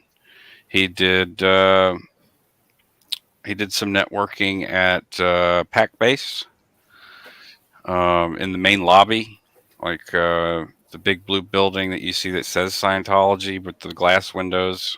He did some terminals there for the registrar. I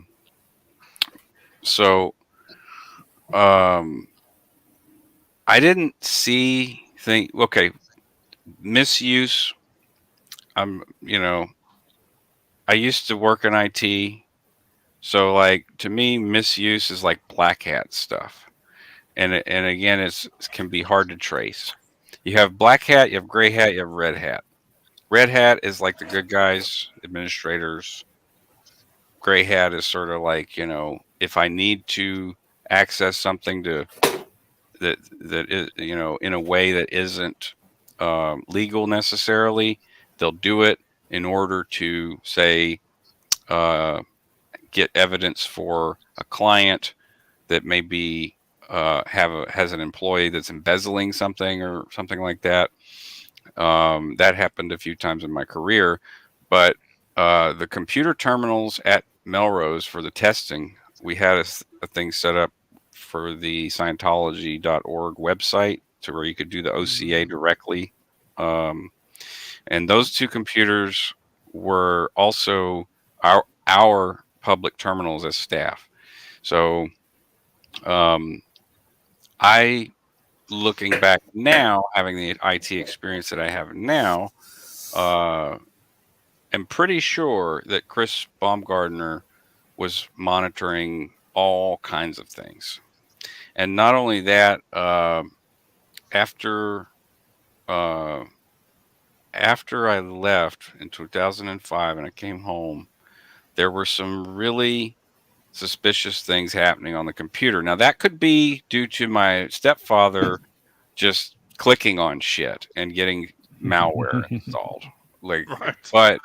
But this was during a time where peer-to-peer file sharing was still, being done, whether it was offshore or still in the United States or in other countries. And I think at this time, Casa was offshore. And the peer-to-peer apps would download and I'd delete them. And but they would be downloading shit. And I think Travis had a similar issue. Being that Chris Baumgartner was an IT guy with potentially some black hat experience, to answer your question, I didn't see anything per se, and there's nothing for me to really say that it for sure happened. But I suspect that not only Chris did it, but, and the last part of your question, did they hire hackers? I think it would be foolish to think they wouldn't. I don't know if they do, but I think it would be kind of silly to think they wouldn't employ hackers. They employ private investigators. Private investigators employ hackers. Private investigators use hacking themselves very poorly a lot of the times, but they do. So that question slapped me across the face because it really reminded me of, like, I was like, where is this shit coming from? Is it from Ira clicking stupid shit, or is it because I was still in communication with Chris, I was still in communication with his wife Iris, and as a black hat, there are things that you can do just through simple communications through email, where you can find out where a DNS server is, and then it's a process of elimination and some tools that you can use to determine a person's physical address or MAC address, in which case you can infiltrate a system that is, doesn't have a whole lot of protection. And at that time, none of the networks or computers that I was on had very much protection from that sort of thing. Great question.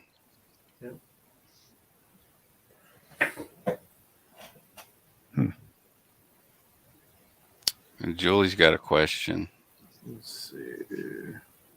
Oh, this one. This is at me and Mark. So, Mark, did you experience the whole thing of building your Scientology homepage that installed some malware in your computer? That was like mid 90s, and Tori Chrisman talks about this. So that was way before me. But I think what happened was, there was this program, computer program on CD-ROM, and this is I've also talked to Tori about this. It was very much in the same regard as like AOL. You know, you would put the disk in your CD-ROM and you would download this thing, and then what the program was is you wrote this bio about being a Scientologist, about how positive it was, and you had your own homepage. But as you downloaded the actual program to build your web page, there was, of course, a spyware on there, I guess is what it's called, and it blocked anything out that was Scientology related. So it was like a nanny program. And so if you went on to Google or a search engine, I mean, at the time that it was makes Alta sense. Vista, SGs, whatever, and you typed in Scientology, it would block all the negativity. And I think, if I'm not mistaken, it may have been related to that company Earthlink, because Earthlink was founded by a Scientologist. And I That's think right. the gentleman that did the program may have. Again, I don't want to, this is like I'm kind of fishing a little bit, but I think it was an Earthlink related thing. And this was like very, very early on. This had to have been anywhere from like 95 to like maybe 97, somewhere in there, like very mid 90s. I do remember, however, probably seeing some of those web pages when I was kind of first getting accustomed to whatever Scientology was on the internet in like the late 90s. I know that Tori had a page. I mean, this is why she had her thing. They put up a picture, they put up a bio and all this kind of stuff, and it was somehow along with Scientology.org. But no, as I said, I think it would have been at least anywhere from like 5 to 10 years before I joined. Although, again, I am aware of the consequences. But that was a very, very deceptive way of, hey, the good intention of like, hey, we really want to promote Scientology on the internet, so we're going to get individual members to write, positive things, and their positive a bio and positive. So like, it all sounds great. And then you realize you type Scientology into Google and it literally blocks all of the negativity that has to do with L. Ron Hubbard, David Miscavige, Scientology. The OT levels had just come out at the time on the internet, so they were blocked, and ARS, Religion.Scientology, was blocked. So good intentions with the deceptive means and ends. I never set up a whatever that is, my Scientology homepage, but I did have the OSA, or not the OSA, the OEC volume discs that you could install. It was like a disc set, so you could have the documents on your computer. And I think that installed some shit, but I have no idea. Vincent Giggles super chat: as a never in and someone who is naive to most of which you speak, this is a fascinating live. Thank you for educating us. And Chad, don't forget to 10 exit. Thank you there you very go. much. There it is. Thank you very much for the super chat. Appreciate it. Yeah, that's very kind. It's nice of y'all to support us, and thank you. It's interesting what they do. Wasn't it? So Mark, isn't that illegal? Yeah, spyware popular enough. It's one of these things where Scientology skirts, right? So technically, if you buy, like, let's say you bought, back in the day, I remember one of the very first CD-ROMs I got was like the World Book Encyclopedia. That was like a big deal because it was on CD-ROM and there was like 100 discs or something. It was crazy how many discs there were. But if that company had put spyware onto their things where, you weren't allowed to Google anything with Encyclopedia Britannica, or they blocked, whatever, right? That would be illegal. But the fact that like this organization, this church organization is doing it, they sort of skirt around laws, and they basically just they get away with it because they'll be like, yeah, well, we don't want our members to get any end theta, and it's all this kind of nonsense of like, again, the greater good. So or the greatest good for the greatest number. So it's like, yeah, we gave our parishioners, which is a word they use. It's a total PR word. Our parishioners this wonderful program to set up their pages, and yeah, inadvertently, whatever. So is it illegal even back then?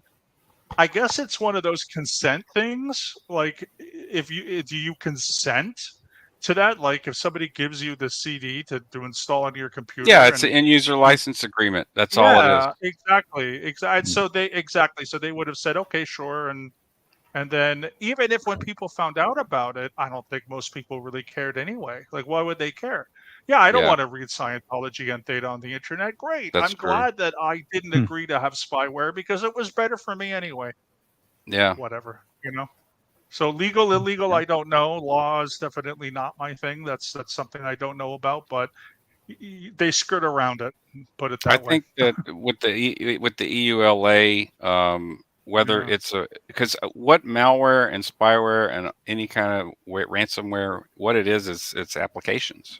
It's an Yeah. application taking control of other applications in a malicious way, right? But when you Mm. have a piece of software that you purchase, um, Yep. it's also an application, and you are consenting to the terms and usage of it. So Mhm. that's in legal terms, that would be legal because you are consenting when you Yeah. sign the check and you check the box to install the fucking program on your computer. Yep. That's Yep. your consent. So yeah, Yep. it's That's legal. probably buried in fine print somewhere as well. It's I legal. I can't imagine that. You're right. I can't imagine the CD that they gave to the Scientologists wouldn't have had something where you had to agree before you install.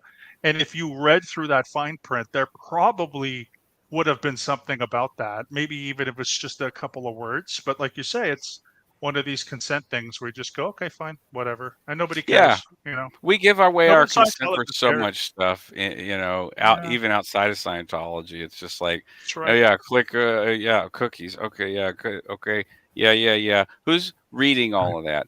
Yeah. When I got out of Scientology, I was very into clearing my words. So anytime someone would put a piece of paper in front of me, I'd grab my dictionary, and they'd be like, "What the fuck are you doing?" I'm like, I'm gonna read and make sure that I understand this fully conceptually. And they're like, this is just like this is just like a bank statement, dude. Or whatever, something stupid. That's funny. Um, yeah, release Yeah. forms, stuff like that. But I would encourage anyone to absolutely read their release forms if you ever ask to sign release forms. They should be very Yeah. simple, unless and be mindful of what you are allowing someone to use. Um, but yeah, most release forms are harmless, but you should still read them. Yep. Um, Yep. I'll be honest, I don't read half the shit that comes up on the stuff I got to install. I didn't realize Pro Tools, which is an audio editing software, requires a multi-year commitment. Like when I wanted to cancel, I thought it was like another subscription service. And it's like, well, wait a minute. If you don't continue to pay, you will not be able to have access to Pro Tools for the duration of the term of this agreement that you clicked off and signed on. I'm like, Yeah. fuck. I don't even use Pro Tools that much, but it's one of those things that when I need it, because it's the industry standard, like I have to have it to get paid if I'm getting paid for a Right. project that requires it. So, EULAs, in Scientology, there's so much paperwork that you sign that you don't even fucking Mhm. realize, or at least for me, I did so much paperwork. It's just Yeah, like the first thing that you sign, basically the first thing that you now. sign before you No, even there's go to still a more. course. Yeah. Well, the first thing that you do sign, the kind of release that you sign, even before you take your first course, basically is telling you that Scientology is It's not going to just, work. if it works for you, great, whatever. But like, this is not really a thing. Like, you know Yep, what I mean? Like, it's so absolutely. duplicitous. It's know. like, we My can't first thing was guarantee the Purif, anything. We and can't it's the same diagnose document you're anything. talking about. I Yeah, don't and know it's what like document it whatever. is, but it says, we're not making any guarantees Yeah. here. This, Yep. but we think it's pretty cool, but we're not making any Yeah. guarantees. For And you signing this. it's a rights release. You're releasing your rights. That's why it's so hard to win any kind of case against Scientology, because that's the That's right. first fucking thing they have you do. Mm-hmm. To say, oh yeah, I agree to forfeit my rights to have any complaints about any of this on any level whatsoever. And that is a legal thing. And so when it goes Yeah. into a court and the judge reads that, and they're like, they have to follow the law. So it's very difficult to adjudicate in those circumstances, Mm-hmm. Absolutely. I'm trying to think of how long the case with Marty and his wife and the church went on for 2 years or something. It was a nightmare. And also forget what district in Texas it was in. But they had petitioned to move it multiple times. Probably Scientology was like, we want it here in this court. We want it here in this court. And because of influence or whatever, or maybe not even influence, but just thinking that they could get control over it. Where's Right. the best district for us to be able to exert control, power, force, leverage, whatever. Well, Makes me sad when I think about it, because Mike and Marty used to be like, these guys left and became immediately attacked immediately, and they were friends. Yeah. And just like what is the best thing you could do if you're Scientology and you have two major defectors? What's the best thing you could do? If you're Sun Tzu, divide them. Right. Yeah. Divide and conquer. Yeah. Yeah. And I don't know. Just a little reflection of an acknowledgement, I guess, to what their friendship was. Because they bonded. How could you go out of those situations that they did and not bond? Right. On a very deep level. Right. That was huge. Yeah, there was footage of them fishing and everything. Mm-hmm. Yeah, the fishing videos. Yeah, those were. I mean, talk about some healing moments, man. I mean, had to have been. To be like, look, here we are. This is it. Yep. We're out. Yeah. Can you believe it? And then to be looking on what seems like a impenetrable prison wall and still having friends and family there, but having escaped yourselves. And being the head of OSA, there's things that that Mike probably shouldn't talk about, highly illegal shit. True. Yep. And Marty too. So, as Mark was saying earlier before I got in, like, you get into this, came from the rice and beans comment.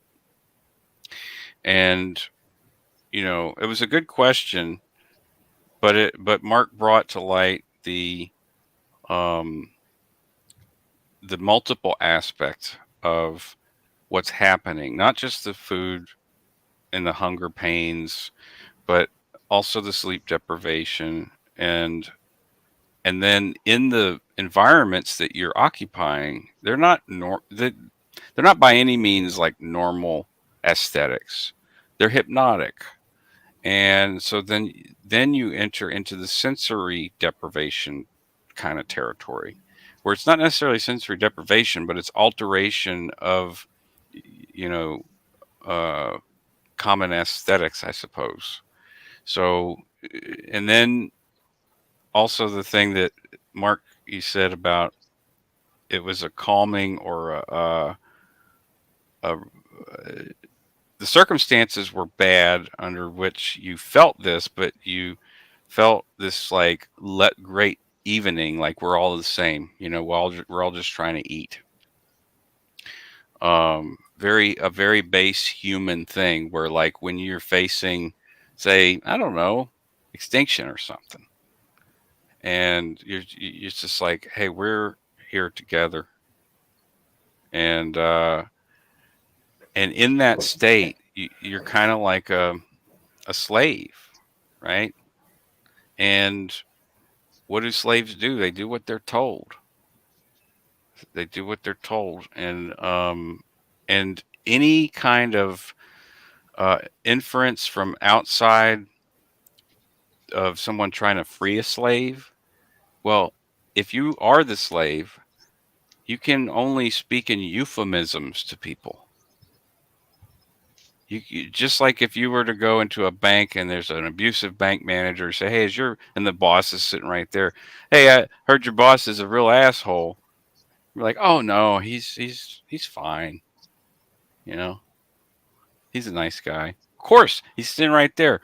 Or if a police officer comes and says, "Is this man abusing you?" No, hell no. You're not going to say yes. The humanity thing, I definitely relate to what Mark said about the multiple the it's more than one thing, and that those things combined create this sort of situation where you're sort of in the stealing of the food and stuff, like all that is overlooked. It's the cantinas at Pac Base and CC never made a profit ever. Like, in fact, sometimes I'd go to CC and because I was a staff member, they would give me food. They'd be like, "Oh, I'll put it on your tab." Well, I don't have a tab, and they never kept a tab on it, but they knew I needed to eat. And so in some ways you see some of the most basic human acts of decency in that pressure cooker thing. It's quite something, but I wouldn't recommend it. I feel similarly to Mark in that, like, it's not admirable, but it's like one of those things that when you experience it, it's I don't know, it stays with you. I think it stayed with me. Yeah. It's nice. Do we have any Yeah, things? let's see what else we have here.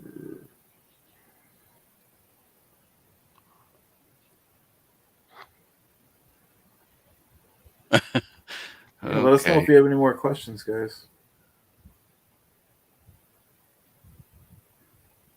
It's cool. If not, we've been going through for over 2 hours now, so it's been. Oh, is that right? Yeah, it's true. Time flies. It's like it does.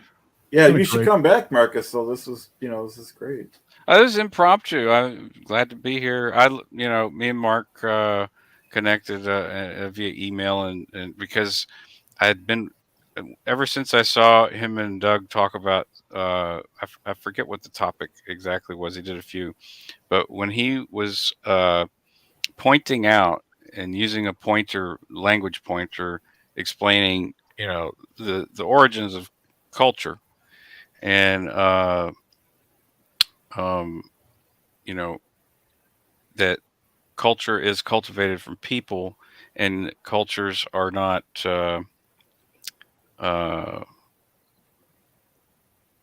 cults, so to speak. Things that people call cults has this immediate cults, but everyone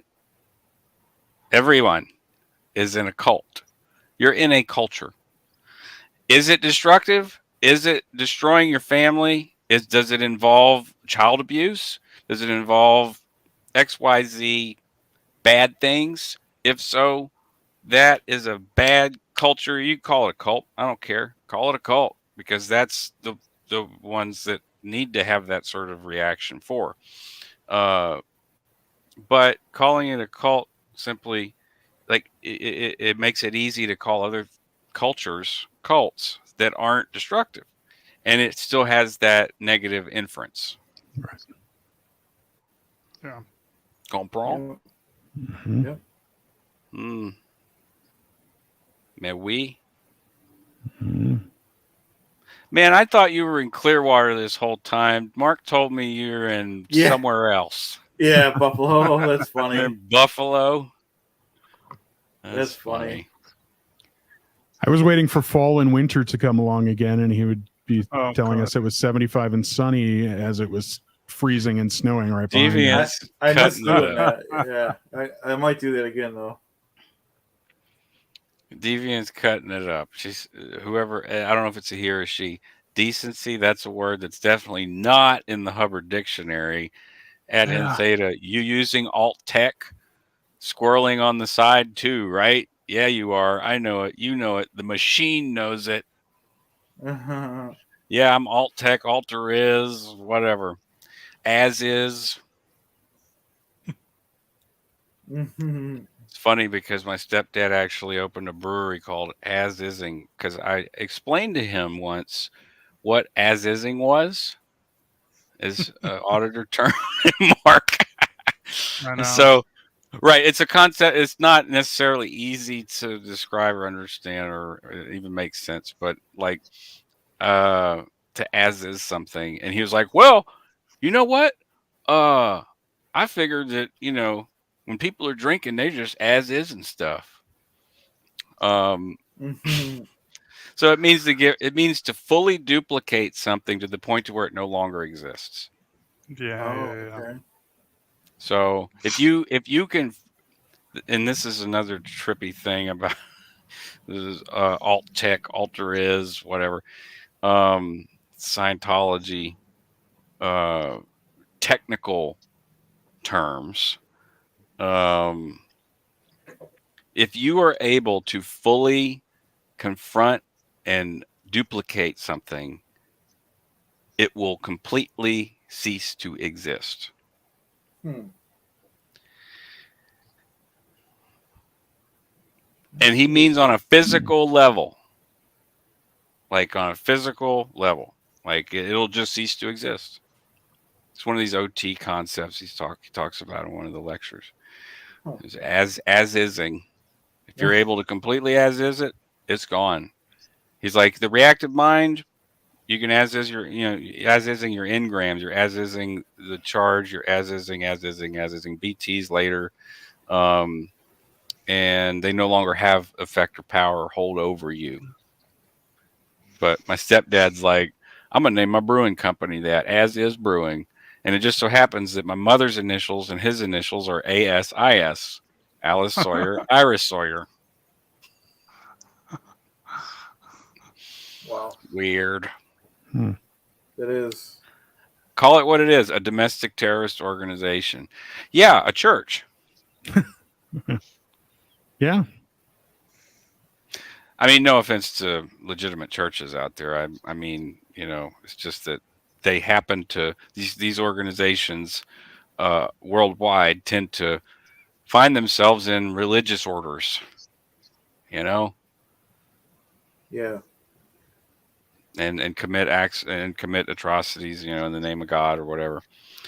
So, Free Xenu, this is the question. This is the question of questions, right? Yeah. You talked about Tim McVeigh earlier, and that reminds me so much of David Miscavige. Does he really think he's doing his craziness for a good reason? Who the hell knows? He might think that. He might just think, hey, this is a great way to bundle a bunch of money up. I've heard from I've heard from others that he is a true believer, and he has certainly been in for. Been in forever. So, I mean, it's a very good possibility.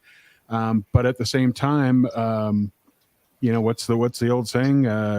Absolute power corrupts absolutely. And he has had absolute power and, for quite some time. So has he gone from a true believer thinking he's doing the work of LRH to somebody who thinks he's doing his own work.